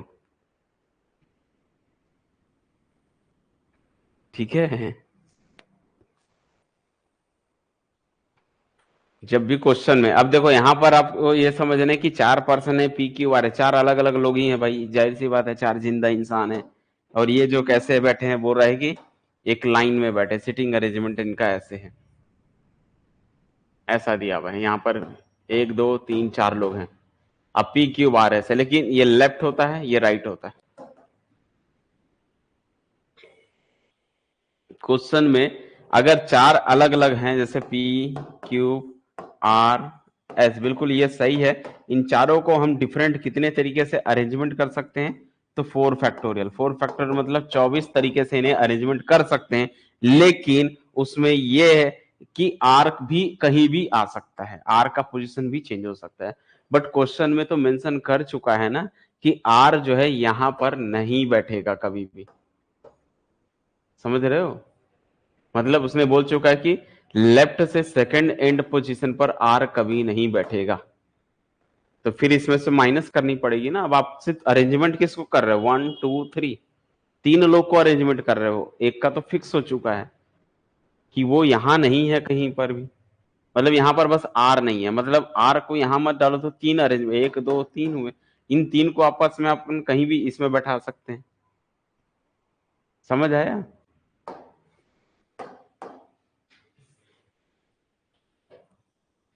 तो अब कितना हो गया, 3 फैक्टोरियल अब हो गया।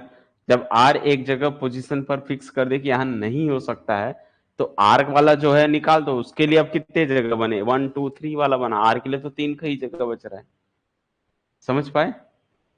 तो उस केस में जो बचते हैं आपके तीन वर्ड, उनको आप अरेंजमेंट कर सकते हो इनमें से। तो यहां से हम क्या करेंगे, जो बचे हुए वर्ड है रिमेनिंग वर्ड का, उसका निकालोगे 3 फैक्टोरियल। 3 फैक्टोरियल मतलब 6, और वहां से निकाल सकते हो, इसको माइनस करना पड़ेगा। टोटल आएगा 24 में से 6 को माइनस करोगे तो 18 आएगा। दूसरा तरीका क्या है, दूसरा तरीका यह है कि आप इसको ऐसा सोचो कि ये 1 2 3 4, चार लोग का जगह है ये, ठीक है, ये लाइन में बैठे हुए ऐसे है, ठीक है। उसके बाद यहां पर बोला है आर नहीं आएगा, ठीक है, मतलब आर तो यहां नहीं आएगा। तो आर की कितनी पोजीशन हो सकती है लेफ्ट एंड में, लिखा ना, R should not be seated at the second position left hand से, ठीक है, लेफ्ट हैंड से आर कभी यहां पर नहीं बैठेगा। तो क्या लॉजिक है, तो आर के कितने वे हो गए, वे, आर के वे कितने हो गए, आर कितनी तरीके, यहां तो बैठ नहीं सकता, लेकिन यहां भी आ सकता है, यहां भी आ सकता है, यहां भी आ सकता है। तो आर के लिए प्लेस कितना हो गया,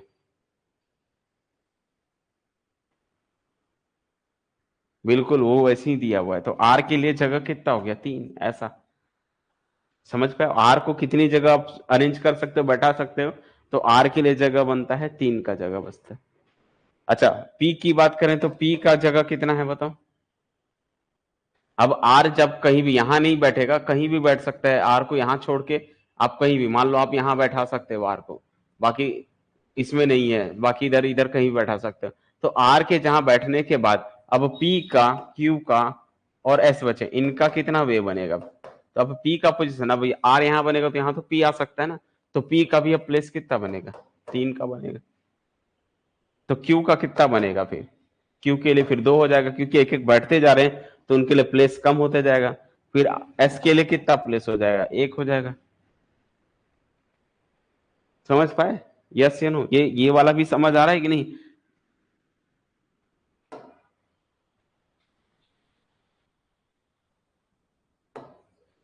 तो यहां पर हम बोल सकते हैं कि जो आर का वे है, कितने तरीके से बैठा सकते हो, तो आर को 3 तरीके से बैठा सकते हो। यहां भी आ सकता है, यहां भी आ सकता है आर आपका,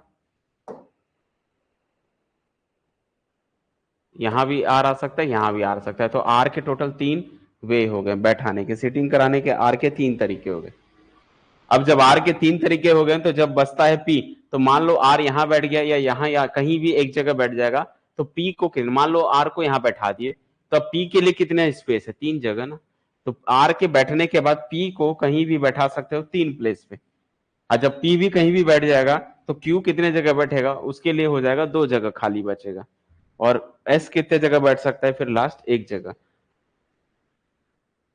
तो यहां से फाइनली इसका मल्टीप्लाई करोगे तो कितना आया? 3 इंटू 2 इंटू 1, तो 9 इंटू 2 18। 18 वे, 18 तरीके से हम इन्हें अरेंज करके बैठा सकते हैं।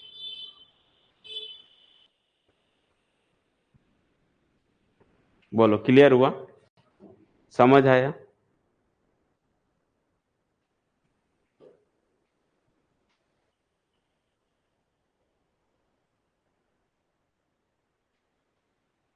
ठीक, क्लियर हो गया?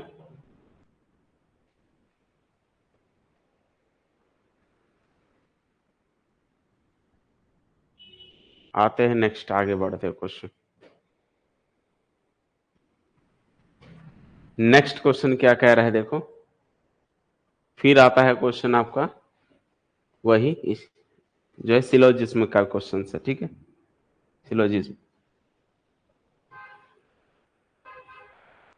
यहां पर भी क्या लिखा है क्वेश्चन कि सम फुटबॉल प्लेयर्स प्ले क्रिकेट और all cricket players play hockey.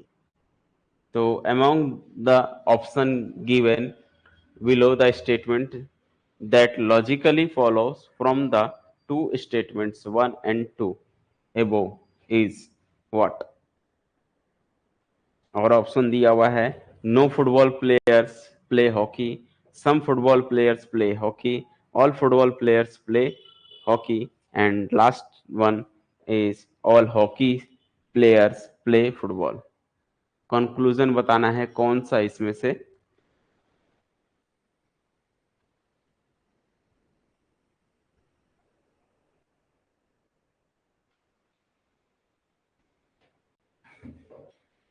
देखो, इसको अलग से मैं सॉल्यूशन देता हूं, उसके पीछे कारण ये रहता है कि यहाँ पर ये क्या है, थोड़ा सा पीडीएफ है ना, तो पीडीएफ में जब हम नोट करते हैं ना, तो वो जो है क्या हो जाता है, फिर मजा नहीं आता है, मतलब मिट जाता है। जब हटाऊंगा, बैक करूंगा, तो वो डिलीट हो जाती है। ठीक है, इसलिए इसको अलग से बताया जाता है ताकि सॉल्यूशन आपको मिल जाए, और नोट्स भी उसी में अपलोड हो जा रहा है, तो आप लोग जो है उसमें देख सकते हो, है ना? ये क्वेश्चंस भी और सॉल्यूशन दोनों उसमें अपलोड हो जाते हैं, ठीक है? चले, तो इसको क्या समझ में आ रहा है बताओ भाई, कौन सा करेक्ट ऑप्शन है? पहले आप लोग बताओ, फिर बताता हूं मैं।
ठीक है, इसमें क्या लिखा है पढ़ लो। सम फुटबॉल प्लेयर्स प्ले क्रिकेट। तो इनके बीच में रिलेशन कैसा है, एक और ऐसा, यही तो सम का होता है ना, कि सम फुटबॉल प्लेयर, ये फुटबॉल प्लेयर है, ठीक है, ये फुटबॉल प्लेयर है, और ये फुटबॉल प्लेयर के कुछ लोग, ये जो कुछ लोग हैं, ये क्या खेल रहे हैं, ये वाले पूरे किसको बता रहे हैं, क्रिकेट को है। समझ पा रहे हो, ये क्रिकेट है, ये पूरे क्रिकेट प्लेयर है, ये पूरे फुटबॉल प्लेयर है। फुटबॉल प्लेयर के कुछ लोग जो है क्रिकेट भी खेल रहे हैं, तो ये डायग्राम बन जाएगा। वीडियो अपलोड कहाँ होता है, वीडियो अपलोड जो है एक फोल्डर बना है क्रैश कोर्स में, कौन सा है, जनरल एप्टीट्यूड में है, उसके अंदर में अपलोड हो रहा है ये, ठीक है। तो पहला ये रिलेशन आया, दूसरा बोलता है all cricket player, cricket player के सभी जो हैं हॉकी भी खेलते हैं, तो क्रिकेट प्लेयर के सभी लोग हॉकी खेलते हैं, मतलब ये अंदर आएगा ना, ये ऐसा कुछ हो जाएगा। ऑल क्रिकेट प्लेयर बोल रहा है प्ले हॉकी, तो ये ऐसा कुछ आ जाएगा, ये हॉकी, समझ रहे हो। क्रिकेट प्लेयर के जितने, ये जितने लोग क्रिकेट खेल रहे हैं वो सभी लोग हॉकी भी खेल रहे हैं, ऐसा, तो ये हॉकी के अंतर्गत में आ जाएगा। तो ऑप्शन पहला, no football players play hockey, कोई भी फुटबॉल प्लेयर हॉकी नहीं खेलता है, गलत। फुटबॉल प्लेयर के कुछ लोग जो ये अंदर में क्रिकेट खेल रहे हैं और सारे क्रिकेट वाले हॉकी खेल रहे हैं, तो रिलेशन ये आता है कि फुटबॉल वाले प्लेयर हॉकी भी खेल रहे हैं, तो ये ऑप्शन गलत हो जाता है। क्लियर हुआ। सम फुटबॉल प्लेयर्स प्ले हॉकी, बिल्कुल कुछ फुटबॉल प्लेयर हॉकी भी खेल रहे हैं, क्योंकि जो लोग क्रिकेट खेल रहे हैं वही हॉकी खेल रहे हैं, तो ये हमारा कंडीशन ट्रू हो जाता है। All football players play hockey, गलत, यहाँ के कुछ लोग नहीं खेल रहे हैं हॉकी, वो बोला कुछ लोग ये खेल रहे हैं क्रिकेट और क्रिकेट के सारे लोग हॉकी खेल रहे हैं, तो ये तो गलत हो जाएगा।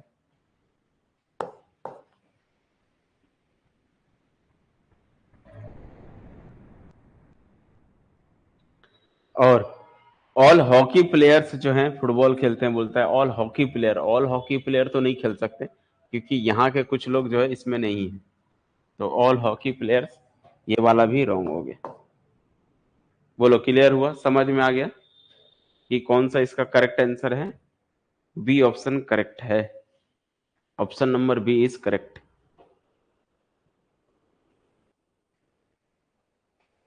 चलिए नेक्स्ट क्वेश्चन की बात करें तो क्या लिखा है, तो काफी इजी क्वेश्चन था ये, फिर है सिटिंग अरेंजमेंट की।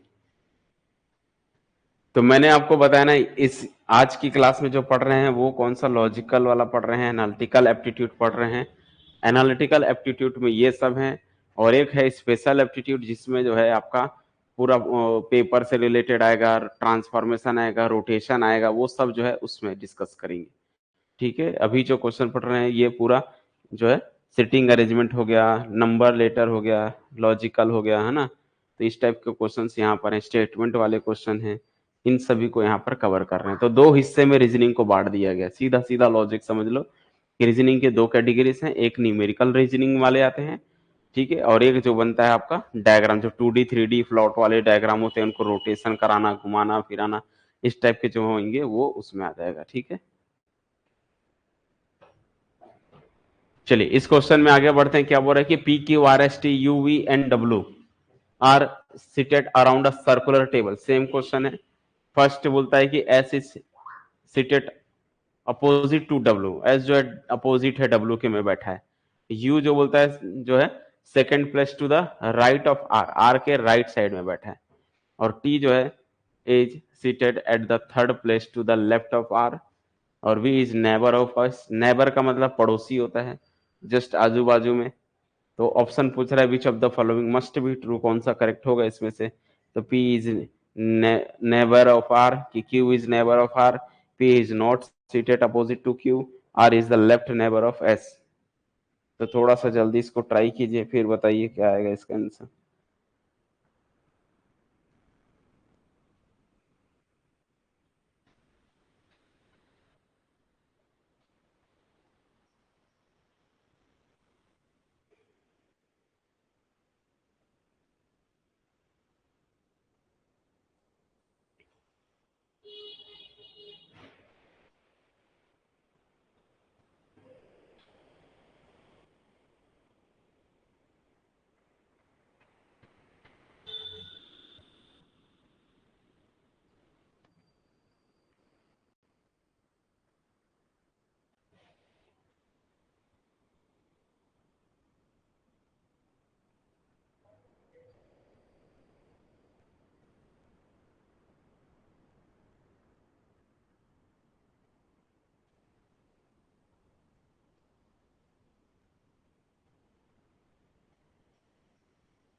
क्या बना बताओ, इसका आंसर, करेक्ट आंसर क्या आया?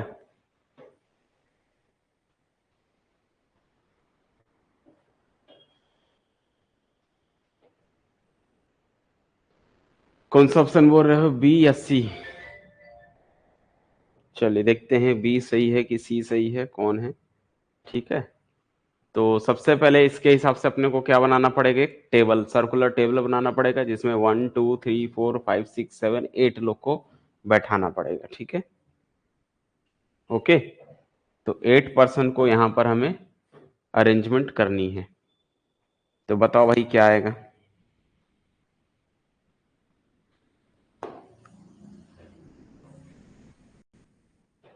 तो ये जो है एक सर्कुलर टेबल बनता है, इसमें 8 लोग को बैठाना है, 1 2 3 4 5 6 7 8। एक और बना लेते हैं, जरूरत पड़ेगा हो सकता है, तो 1 2 3 4 5 6 7 8, 8 लोग को बैठाएंगे। ठीक है, यहीं पर बना देते हैं इसका सॉल्यूशन। चलो अब कहीं भी स्टार्ट कर सकते हो, पहला वाला तो कहीं भी बैठा सकते हो, तो पहला इसी को ही भर लो। U is seated to opposite to W, U को कहीं भी बैठाओ, आपकी मर्जी। अगर मैं U यहां डाला तो U W यहां आ जाएगा, ऐसा। U के जस्ट अपोजिट में W। ठीक, यहां तक क्लियर है? U के जस्ट अपोजिट में कौन है बच्चों, W। ये तो पहला स्टेटमेंट भर दिए अपन। दूसरा बोलता है कि U जो है, sorry, S is seated to W, है ना, S और W है, S जो है W के पीछे है, S है यहां पर, S के अपोजिट में W है। ठीक है, U के बारे में क्या बोल रहा है कि U is seated at the second place to the right of R। R से वो राइट साइड में कहीं पर है। ठीक है, R के राइट साइड में, बट अभी तो छोड़ दो, और कहीं किसी कुछ रिलेशन दिख रही क्या? सब R से ही है, S और W से कोई रिलेशन नहीं है। ठीक है, ठीक है, तो अपन कहीं भी भर देते हैं, किसको, R को। मान लो अगर मेरा मन किया R यहां बैठ गया, लगा दिया R को वहां। ठीक है, तो वो क्या बोला, R के राइट टू द, राइट कहाँ होगा, ये R ऐसे बैठा है, तो लेफ्ट इधर होता है, राइट इधर होता है। ठीक है, ये लेफ्ट साइड हो जाएगा, ये आपका राइट साइड हो जाएगा। ठीक है, तो R के बोलता है कि राइट ऑफ R, R के राइट साइड में टू द सेकंड प्लेस पर कौन बैठा है, U बैठा है। तो R से सेकंड प्लेस पे, फर्स्ट प्लेस सेकंड प्लेस पे कौन बैठा है, U। समझ आई बात, यस या नो? क्या यहां तक क्लियर हुआ? दूसरा, सेकंड प्लेस को भरने में आसानी हुई, कोई दिक्कत तो नहीं हुई? फिर बोलता है आर के left side to the third place, और बैठाना है किसको, टी को। तो आर से लेफ्ट साइड से third place, first second third place पे बैठाना है किसको, टी को। और फिर बोलता है कि V is neighbour of S, V जो है S का नेबर है, तो एक ही जगह खाली है, वो ये V का। तो बच गया कौन, अब आपके पास बच गया P और Q। तो P और Q के बारे में कोई भी मेंशन नहीं है, तो आप यहाँ P लिख दो या Q यहाँ लिख दो, Q को यहाँ, P को यहाँ, कुछ भी लिख सकते हो। एक तो ये केस बनता है। क्या इस केस से कौन सा ऑप्शन डिस्कार्ड हो रहा है? क्या इसके अलावा और कोई केस बन सकता है क्या?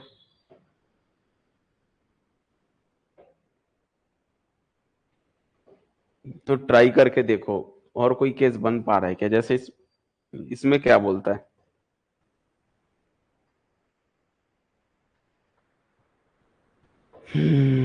इसमें ये बोल रहा है कि P जो है नेबर है R का, P जो है नेबर है R का, वो तो नहीं दिख रहा है फिलहाल इसमें। क्या ये कभी बन सकता है P R का नेबर, पड़ोसी? मतलब ये अगर जैसे R को अपन यहां बैठाए थे, R को अगर मैं यहां कर दूंगा, तो ये इसके थर्ड पर ही बैठेगा, ये लेफ्ट साइड में। P और R के बीच में देखो जो है, अपन क्या P को यहां भी बैठा सकते थे, P को मैं यहां भी कर सकता हूं, चाहूं तो इसको Q कर दिया, इसको P कर दिया। समझ आया, ये भी कर सकता हूं मैं कंडीशन। तो मैं P को यहां भी लिख सकता हूं, P को यहां भी कर सकता हूं, तो दोनों केस हो सकते हैं। ये बोलता है कि P जो है हमेशा, ये मस्ट बी ट्रू, मतलब हमेशा की बात कर रहा है। P हमेशा नेबर होगा R का, गलत। P हमेशा नेबर तो नहीं होगा, क्यों? क्योंकि अगर मैं P को यहां बैठा दिया, तो फिर यहाँ क्यू बैठा दिया, तो अब आर का पड़ोसी थोड़ी है पी, तो पहला ऑप्शन हमेशा ट्रू होगा, वो गलत हो गया। दूसरा क्या ऑप्शन बोलता है कि Q is a neighbour of R, ये भी गलत। क्यू जो है इज नेबर ऑफ आर, क्यों यहाँ को क्यू बैठा दिया तो यहाँ गायब हो जाएगा। अगर मैं यहाँ क्यू डाल दिया तो यहाँ पी, यहाँ पी, यहाँ क्यू, तो अब अगर मैं क्यू को यहाँ लिख दूं तो आर का पड़ोसी नहीं बनेगा, यहाँ लिख दूंगा तो बन जाएगा। बट ये बोला है हमेशा होना चाहिए, तो ये तो नहीं है। बी ऑप्शन तो आप लोग बोल रहे थे वो गलत हो गया। सी ऑप्शन को पढ़ते क्या बोला, P is not seated to opposite to Q. P जो है कभी भी, हाँ ये सही बन रहा है, देखो P is not seated to opposite, P का और क्यू का जगह तो यही तो जगह खाली है। तो ये कभी क्या इधर नहीं बन सकता, मतलब ये एक दूसरे के अपोजिट नहीं बन सकते, ये बिल्कुल सही है। और R is the left neighbour of S, R जो है लेफ्ट नेबर है एस का, आर जो है एस का लेफ्ट नेबर, लेफ्ट साइड से पड़ोसी है, तो नहीं वो भी नहीं बनेगा, है ना, तो ये भी गलत हो गया, रॉन्ग हो गया। तो सी ऑप्शन करेक्ट हो गया, P is not seated opposite, कभी भी पी क्यू के अपोजिट में नहीं बन सकता। आप चाहो तो कोई दूसरा लेके ट्राई कर सकते हो, ये एक सिंपल ट्रिक से बना है। ऐसे अगर आप कोई भी और बना सकते हो, जैसे मान लो इसको मैं पी दिया, मतलब इसको मैं एस दिया, तो एस के अपोजिट में डब्ल्यू है। अब यहाँ पर डब्ल्यू के जस्ट बाद में आर लिखा था, आप दो बार लिख दो आर, कोई तो दिक्कत नहीं, दो स्टेप छोड़ के बना लो आर। फिर ट्राई करके देखो, सब भरने की कोशिश करो कि आर से राइट साइड जाऊं और दूसरे प्लेस पर यू को बैठाना है, तो आर के ये लेफ्ट साइड होता है, ये राइट साइड होता है, तो आर के सेकंड प्लेस पे कौन यू बोल रहा है बैठाने को, तो वो तो कभी बैठा नहीं सकते, क्योंकि यहाँ एस बन जाएगा। मतलब आपका डबल आर जो है यहाँ नहीं हो सकता कभी भी। क्या यहाँ आर हो सकता है क्या, अगर आर यहाँ होगा तो आर के लेफ्ट साइड में, आर से लेफ्ट साइड में थर्ड प्लेस पर कौन टी होना चाहिए था, जबकि अब आर के लेफ्ट साइड से थर्ड प्लेस 1 2 3 पे डब्ल्यू है, तो ये भी पॉसिबिलिटीज नहीं है। मतलब आर को बैठाना है तो आप पी के दो स्टेप या थर्ड स्टेप में नहीं बैठा सकते। आप इधर आके देखो पीछे, क्या आर को यहां बैठा सकता हूं, अगर आर को यहां बैठा दिया तो यहां से इसके ये लेफ्ट साइड हो गया, ये राइट साइड हो गया, तो इसके लेफ्ट से सेकंड प्लेस पे एक दो सेकंड प्लेस पे किसको बैठा सकते हो, आर के सेकंड प्लेस पे लेफ्ट साइड में यू, तो यहाँ यू आ जाएगा। और इससे थर्ड प्लेस में बैठाओगे तो 1 2 3, थर्ड प्लेस में फिर जो है कौन बैठेगा, जो है टी बैठेगा, ऐसा। यहाँ तो आर आ नहीं सकता, यहाँ आर आ नहीं सकता, अभी ये पॉसिबिलिटी से एक नया केस है कि आर को मैं जो डब्ल्यू के जो है राइट साइड ना बैठा के लेफ्ट साइड बैठा दिया हूं, यहां पर ये डाल दिया। ठीक है, अच्छा यहां पर नहीं बैठा सकता क्यों, क्योंकि इसके ऊपर में फिर दो स्टेप जाओगे तो ऐसे, जबकि यू बैठाना है उसके बाद, तो आर से दो स्टेप में यू है, तो आर का पोजीशन यहां भी नहीं बन सकता, आर का सिर्फ सिंगल पोजीशन है वो ये, या तो डब्ल्यू के लेफ्ट या तो राइट, ऐसा। ठीक है, और v जो है नेबर है s का, तो v जो है नेबर है s का, तो अगर मैं यहां डाल दिया हूं तो एक केस बच गया कि v यहां बैठा दो, तो v जो है नेबर है s का। बचा p और q को, तो p यहां डालना पड़ेगा, q यहां, या q यहां, p यहां। तो p और q एक दूसरे का कभी अपोजिट नहीं बैठ पाएंगे, किसी भी कीमत पर वो कभी नहीं बैठ सकता, तो सी ऑप्शन जो है हमेशा करेक्ट होता है। बोलो क्लियर है।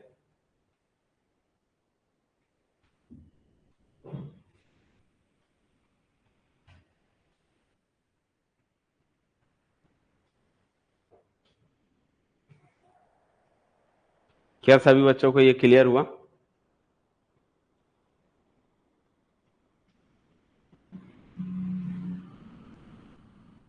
Okay.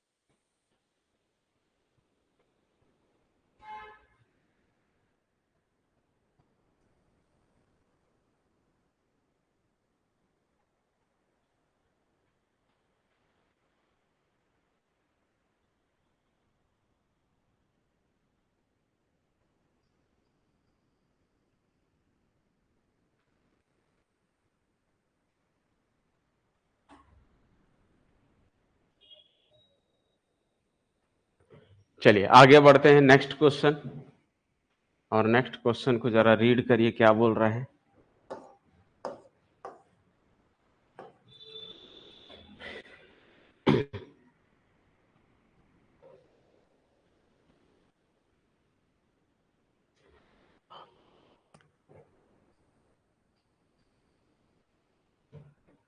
On a planar field, एक प्लेनर फील्ड है, यू ट्रेवल 3 यूनिट ईस्ट। अब ये डिस्टेंस वाला हो गया, देखिए डायरेक्शन एंड डिस्टेंस वाला जो टॉपिक है वो यहां से ये क्वेश्चन हो गया।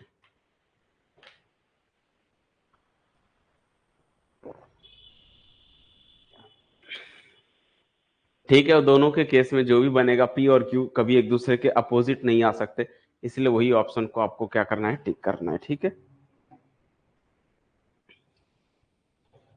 चलिए यहां पर इस क्वेश्चन में क्या बोल रहे हैं कि ऑन अ प्लेनर फील्ड, एक प्लेनर फील्ड है, यू ट्रेवल 3 यूनिट ईस्ट। अब ईस्ट मतलब समझते हो पूरब साइड है ना, फ्रॉम पॉइंट ओ, ओ से ईस्ट साइड गया 3 unit.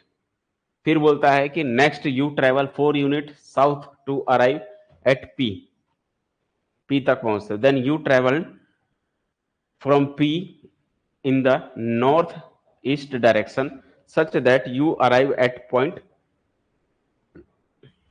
at point that is 6 unit.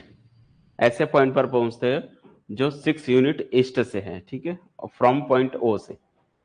और next you travel in the north west direction, और so that you arrive at point Q, Q पर पहुंचते हो that is 8 unit north of point P है, जो कि वो नॉर्थ साइड है पी के। The distance of point Q to point O in the same unit, इसी यूनिट के हिसाब से देखना है, तो क्यू से ओ का डिस्टेंस बताना है कितना है। तो क्यू से इसका डिस्टेंस को कैलकुलेट करके बताना है। तो जल्दी से ट्राई कीजिए, बना पाओगे कि नहीं बना पाओगे।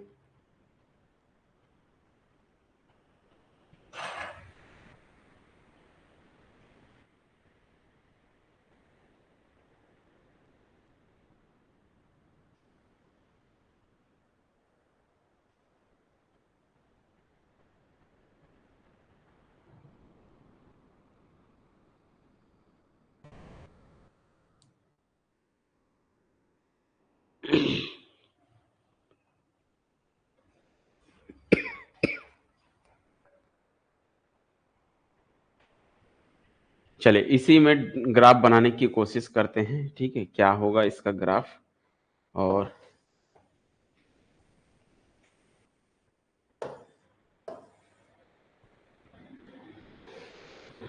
सी बोल रहे हो 5, ओके देखते हैं कितना आ रहा है आंसर। तो कैसे स्टार्ट करना है, एक जगह पॉइंट ओ से स्टार्ट करो। ये डायरेक्शन समझते हो ना, ईस्ट ईस्ट वेस्ट ये रहता है, नॉर्थ ये रहता है, साउथ ये रहता है, ऐसे डायरेक्शन बना के रख लेना। ठीक है, ईस्ट वेस्ट नॉर्थ साउथ। अब ये पॉइंट कौन है, ओ, ओ को स्टार्ट करना। तो आप जो है ट्रेवल करते हो 3 यूनिट ईस्ट डायरेक्शन में, फ्रॉम पॉइंट ओ से, ओ से ईस्ट डायरेक्शन में, ईस्ट कहाँ होता है ये, इस डायरेक्शन में 3 यूनिट जाना है, यहाँ से ये 3 यूनिट गया। ठीक, समझ आया यहाँ तक, ओ से 3 यूनिट जाना है आपको, ऐसा। और next you travel 4 unit to the south direction, south direction का है नीचे, तो यहां से नेक्स्ट के बाद पढ़ो, next you travel 4 unit south to arrive at point P. तो यहां से आपको 4 यूनिट जाना है, जो पॉइंट पी की ओर पहुंचता है। अब पॉइंट पी पर पहुंचते हो, ऐसे ही लिखा है, ठीक है, अराइव आते हो पी पर, ठीक है, 4 यूनिट वहां से चलते हो तो पी पर पहुंचते हो। फिर क्या बोलता है, देन यू ट्रेवल्ड, फिर उसके बाद आप कहां जाते हो, फ्रॉम पी से, पी से स्टार्ट करना है, इन the north west direction, north west north east direction, north east कहाँ होगा, नॉर्थ और ईस्ट का ये कोना नॉर्थ ईस्ट डायरेक्शन होता है, मतलब आपको ऐसे तिरछा जाना है, ऐसे तिरछा जाना है, ठीक है, कॉर्नर में। तो आपको ऐसे जाना है, कितना जाना है, north east direction, such that you arrive at point that is 6 unit east of point O. O से 6 यूनिट है ना, यहां से ये ओ से 6 यूनिट बोल रहा है, मतलब ओ से जो है अब यहां से ऐसे जगह ट्रेवल करते बोल रहा है कि वो ओ से अगर हम मेजर करें तो 6 यूनिट बनता है, यानी कि यहां से 3 होगा, तभी तो ओ से यहां तक का 3 है, यहां से यहां तक का 3 है, आते हो इस पॉइंट पर पहुंचते हो। ठीक है, यहां तक का आया समझ में? क्वेश्चन के अकॉर्डिंग जो बोला है वो अपन यहां तक कर चुके। 6 unit east of point O, जो ओ से 6 यूनिट जो है, टोटल यहां से यहां तक का 6 यूनिट दिख रहा है, तो इस पॉइंट पर आप पहुंचते हो ऐसा। और नेक्स्ट के बाद बोलता है you travelled in the north west direction. North west कहाँ होता है बच्चों? नॉर्थ वेस्ट ये वाला कॉर्नर, मतलब आपको अब ऐसे जाना है, अब यहां से इस डायरेक्शन में नॉर्थ वेस्ट डायरेक्शन में जाना है, सो that you arrive at point Q. आप क्यू पर पहुंचोगे, जो कि कैसा है, दैट इज 8 यूनिट, कहां से? North of point P. P से नॉर्थ, पी कौन है ये, पी से 8 यूनिट, 4 यहां मतलब 4 ऊपर, मतलब ये 4 यूनिट, 4 ये है, 4 यूनिट ये होगा, यहां से यहां जो पहुंचते हैं वो 8 यूनिट पर, पी से नॉर्थ डायरेक्शन में 8 यूनिट का डिस्टेंस है। समझ आई बात? ये 4 था, 4 और 4 8, मतलब 8 पे जाओगे और ये जो है नॉर्थ वेस्ट कॉर्नर में पहुंचते हो, और इसका नाम देते हो, वो बोल रहा है क्यू, इसको पहुंचते हो क्यू।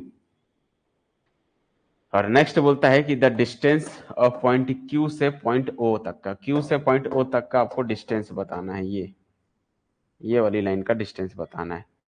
तो आप चाहो तो पाइथागोरस यूज कर सकते हो कि ये 3 है ये 4 है तो ये कितना होगा 5। पाइथागोरस यही तो पढ़े हो क्या, पाइथागोरियंस ट्रिपलेट पढ़े हो? जब आपका बेस 3 है, परपेंडिकुलर 4 है तो ये 5 होगा। सिंपल, कुछ तो ट्रिक भी लगा सकते हो। 3 का स्क्वायर, 4 का स्क्वायर 16, 16 9 25, 25 25 का जो हाइपोटेनस निकलेगा वो आपका 5 मिलेगा। बोलो क्लियर हुआ यहां तक की चीजें?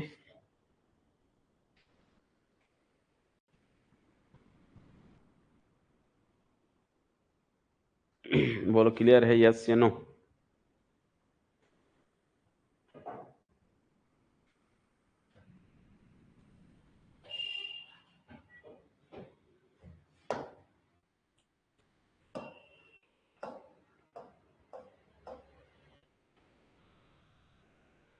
उसके बाद आता है 10वां, जो कि पैटर्न में है, ठीक है, लेटर रीजनिंग का है, ये सीरीज का क्वेश्चन है ये।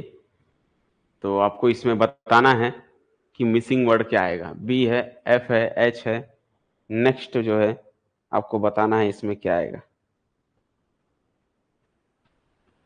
क्या बता सकते हो लॉजिकली? यहां पर देखें तो आप कुछ लॉजिक लगाओ और बताओ मुझे क्या आएगा करेक्ट आंसर, जल्दी से ट्राई करके बताओ।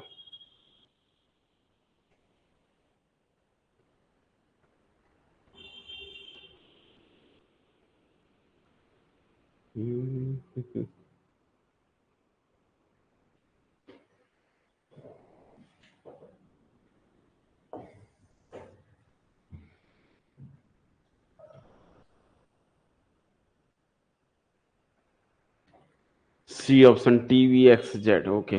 क्यों है ये भी रीजन बता दो भाई।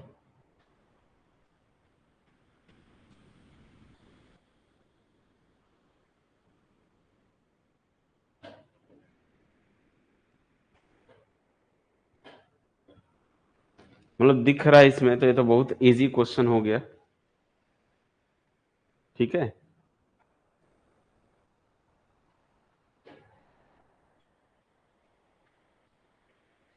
ओके,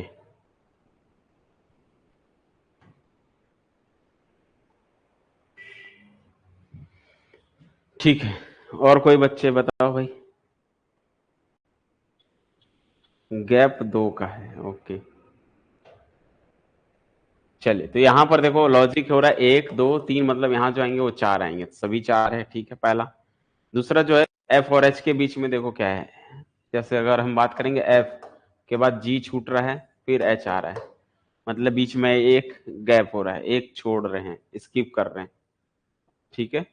फिर एल एन पी में क्या रिलेशन है, एल बीच में एम, फिर एन, फिर बीच में ओ, फिर पी, मतलब बीच बीच में एक एक ठोक आपको स्किप करना है। मतलब आने वाला जो नेक्स्ट नंबर होगा वो गैप से चलेगा। ठीक है, जैसे यहां पर अगर हम देखें तो P Q R S T, S के बाद क्या आता है T U V W x, ऐसा चलता है। तो इनमें क्या रिलेशन है, एक एक गैप है। देखो एस के बाद जैसे यू है तो एस के बाद यू एक, यू के बाद देखो जो है यू के बाद डब्लू, एक गैप है। ठीक है, डब्लू के बाद फिर एक गैप, एक एक्स आ रहा है। तो ये भी आ रहा है। क्या ऐसे सभी आ रहे हैं क्या, गैपिंग सब में एक एक है क्या, चेक करके देख सकते हो आप। टी में बात करेंगे जैसे वी और डब्लू, वी और डब्लू में देखेंगे तो वी और डब्लू में कोई गैपिंग नहीं है, तो ये ऑप्शन तो पहले ही कट गया, बी तो नहीं हो सकता। क्लियर हुआ, बी इसलिए नहीं हो सकता क्योंकि इसमें वी और डब्लू साथ में हो गया, तो वी ये नहीं होगा। इसमें एक्स के बाद वाई, वाई के बाद जेड, इसमें डब्लू के बाद एक्स, देखो ये डब्लू एक्स साथ में दे दिया, इसलिए ये भी नहीं है। ठीक, बाकी ये दोनों में जो है गैपिंग एक एक का दिया हुआ है। ठीक है, जैसे टी के बाद यू छोड़ा, वी लिखा, वी के बाद डब्लू छोड़ा, एक्स आया, एक्स के बाद वाई छोड़ा, जेड आया, तो ये दोनों में एक एक का गैप है। बट दो ऑप्शन हमारे डिस्कार्ड हो गए, सिर्फ गैप से बता पाए। ठीक है, यहां तक आया।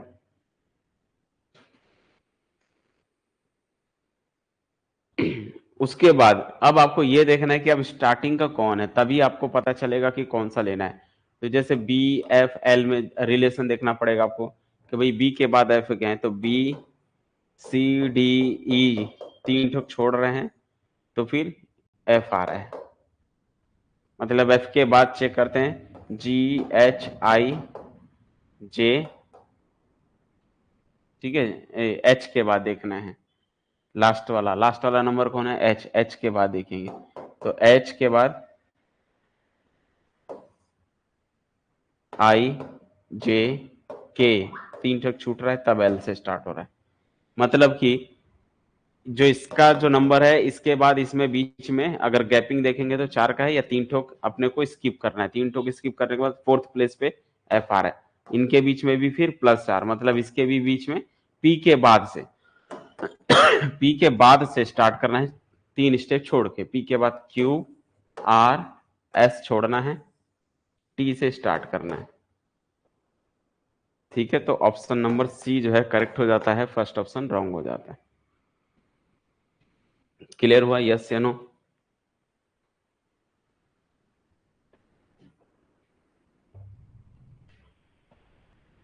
तो जो हमारा ऑप्शन है वो सी करेक्ट है। ठीक है,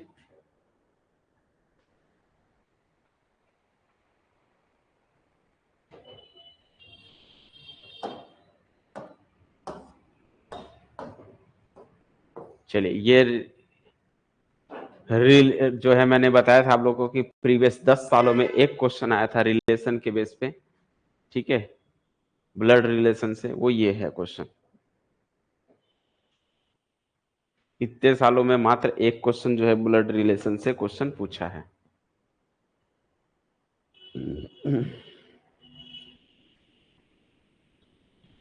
क्वेश्चन को रीड कर लो क्या बोल रहे हैं। बोल रहा है एम और एन जो है फोर चिल्ड्रंस हैं, पी है ना, एम और N had four children, M और एन के चार बच्चे थे, कौन कौन, पी क्यू आर एस। अब चार बच्चे, एम और एन के चार बच्चे का क्या मतलब है, माता पिता हुए फिर, और एम और एन कौन हो गए, पति पत्नी हो गए, हस्बैंड वाइफ हो गए। क्या ये चीजें समझ में आ रही है कि भाई क्वेश्चन के अकॉर्डिंग से आधा तो स्टेटमेंट समझ में आना चाहिए आपको। ठीक है, तो यहां पर बोला है एम और एन के चार बच्चे, कौन, पी क्यू आर एस, मतलब एम और एन आपस में क्या है, हस्बैंड वाइफ हैं, ये दोनों हस्बैंड वाइफ, इनके चार बच्चे हुए, 1 2 3 4, पी क्यू आर एस। ठीक, यहां तक आया समझ में। नेक्स्ट क्या बोलता है कि of them only P and R वे आर मैरिड। पी और आर जो है इनके मैरिड है, मतलब पी और आर ये जो है मैरिड है, ये भी मैरिड है। यानी कि अब ये बॉयज या गर्ल्स जो भी हो सकते हैं, ठीक है, बट हैं तो आपस में भाई बहन ही होंगे, या भाई भाई हो सकते हैं या बहन बहन हो सकते हैं, ठीक है। लेकिन ये दोनों शादीशुदा हैं, मैरिड हैं, आपस में नहीं, ठीक है, किसी से भी मैरिड बनेंगे, ये भी मैरिड है, ये दोनों जो है अनमैरिड है, ठीक। फिर आगे क्या बोलता है कि they had children X and Y, ठीक, they had children X and Y, इनके जो है बच्चे कौन है, एक्स और वाई है। और वाई के बारे में क्या बोल रहा है, पढ़ो जरा उसको।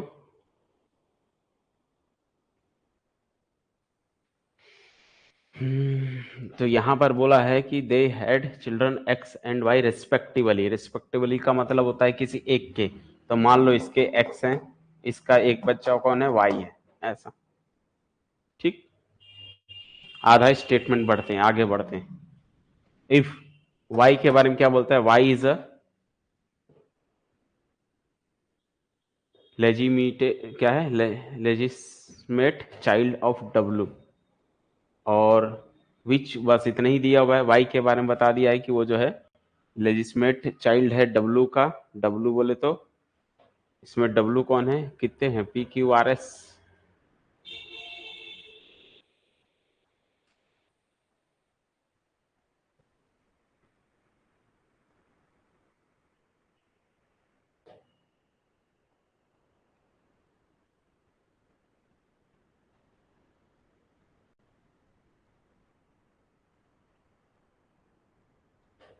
विच one of the following statement is necessarily false, इनमें से कौन सा जो है स्टेटमेंट फॉल्स बताना है। थोड़ा सा ये भी ध्यान देना कि आपको फॉल्स स्टेटमेंट बताना है, ट्रू नहीं बताना है, फॉल्स स्टेटमेंट बताना है।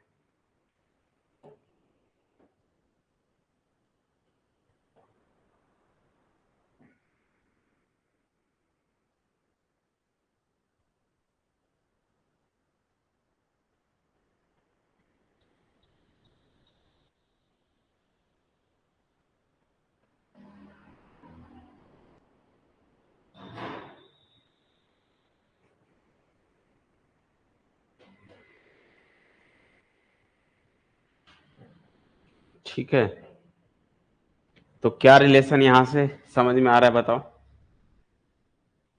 विच one of the following statement is true, Y is a legitimate child of W, और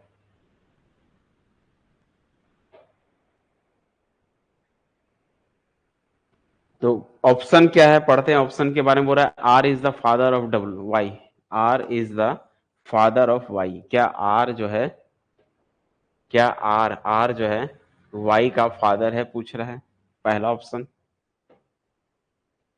ठीक है। दूसरा ऑप्शन क्या बोल रहा है,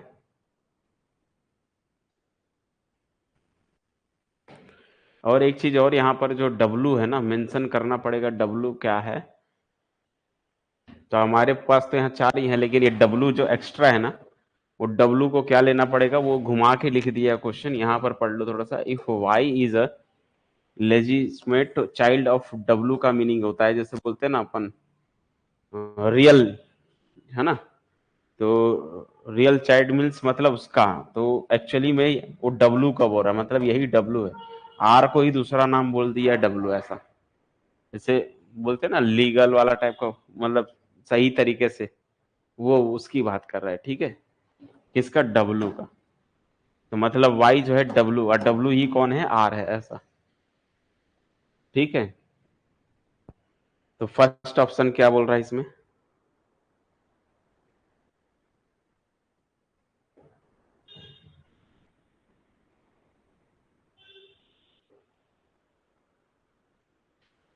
तो हमें फॉल्स खोजना है, तो ये तो सही लग रहा है ना, R is the father of Y बन सकता है, आर ऊपर है, वाई नीचे, उसका चाइल्ड है वो, तो उसका फादर हो सकता है वो, तो ये तो सही है। W is the wife of R, W is a wife of R. हम्म, ठीक ठीक, यहाँ पर जो है ना ये चीजें समझना है कि यहाँ डब्लू जो मेंशन किया वो लेडीज होगी, है ना। तो लेडीज है डब्लू, मतलब वो पति पत्नी हो गई, ये आपस में पति पत्नी हो गए। आर और डब्लू सेम तो नहीं, पति पत्नी होंगे, ठीक है। आर और डब्लू को हम क्या बोलेंगे, पति पत्नी। मतलब आर क्या है, फादर है वाई का, और डब्लू जो है आर की पत्नी। सही है ये, तो W is a wife of R, ये भी सही हो गया, ये भी सही हो गया, ये दोनों ऑप्शन करेक्ट हो गए।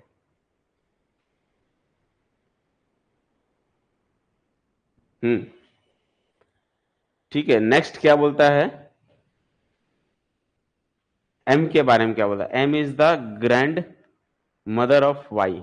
एम जो है मतलब वाई की, एम ये है वाई का ग्रैंड मदर है।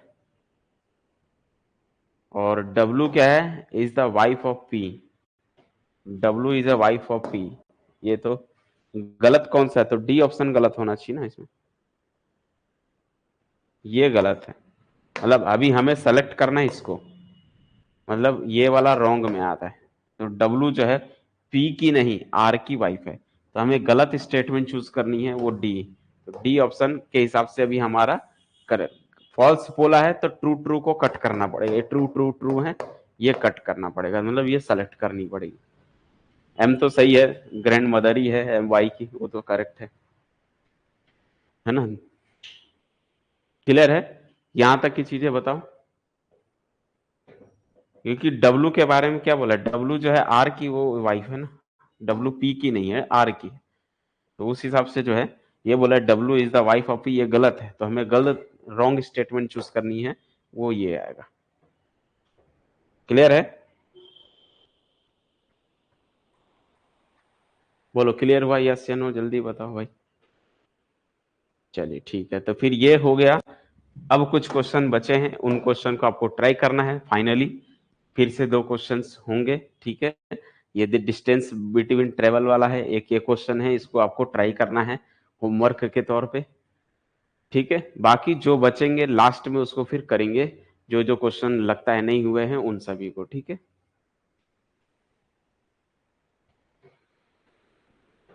नहीं, एक्चुअली ब्लड रिलेशन के क्वेश्चन क्या कभी आए नहीं थे, वो मैंने बताया ना 10 सालों में एक बार पूछा था, इसलिए उसको करा दिया। जो क्वेश्चन प्रॉपरली पूछा था उसी को मैंने कराया, वो भी स्पेशली माइनिंग ब्रांच में, ठीक है। और लगेगा तो करा देंगे, बट जरूरत नहीं फिलहाल है, मेरे को नहीं लगता है कि वहां से वो टॉपिक आएगा, ठीक है। चलिए ठीक है, फिर मिलते हैं अगली क्लास में, आज के लिए इतना ही। और इस क्वेश्चन को आप लोग को होमवर्क करना है, नहीं बनेगा तो फिर हम ट्राई करेंगे, ठीक है। चलिए ओके।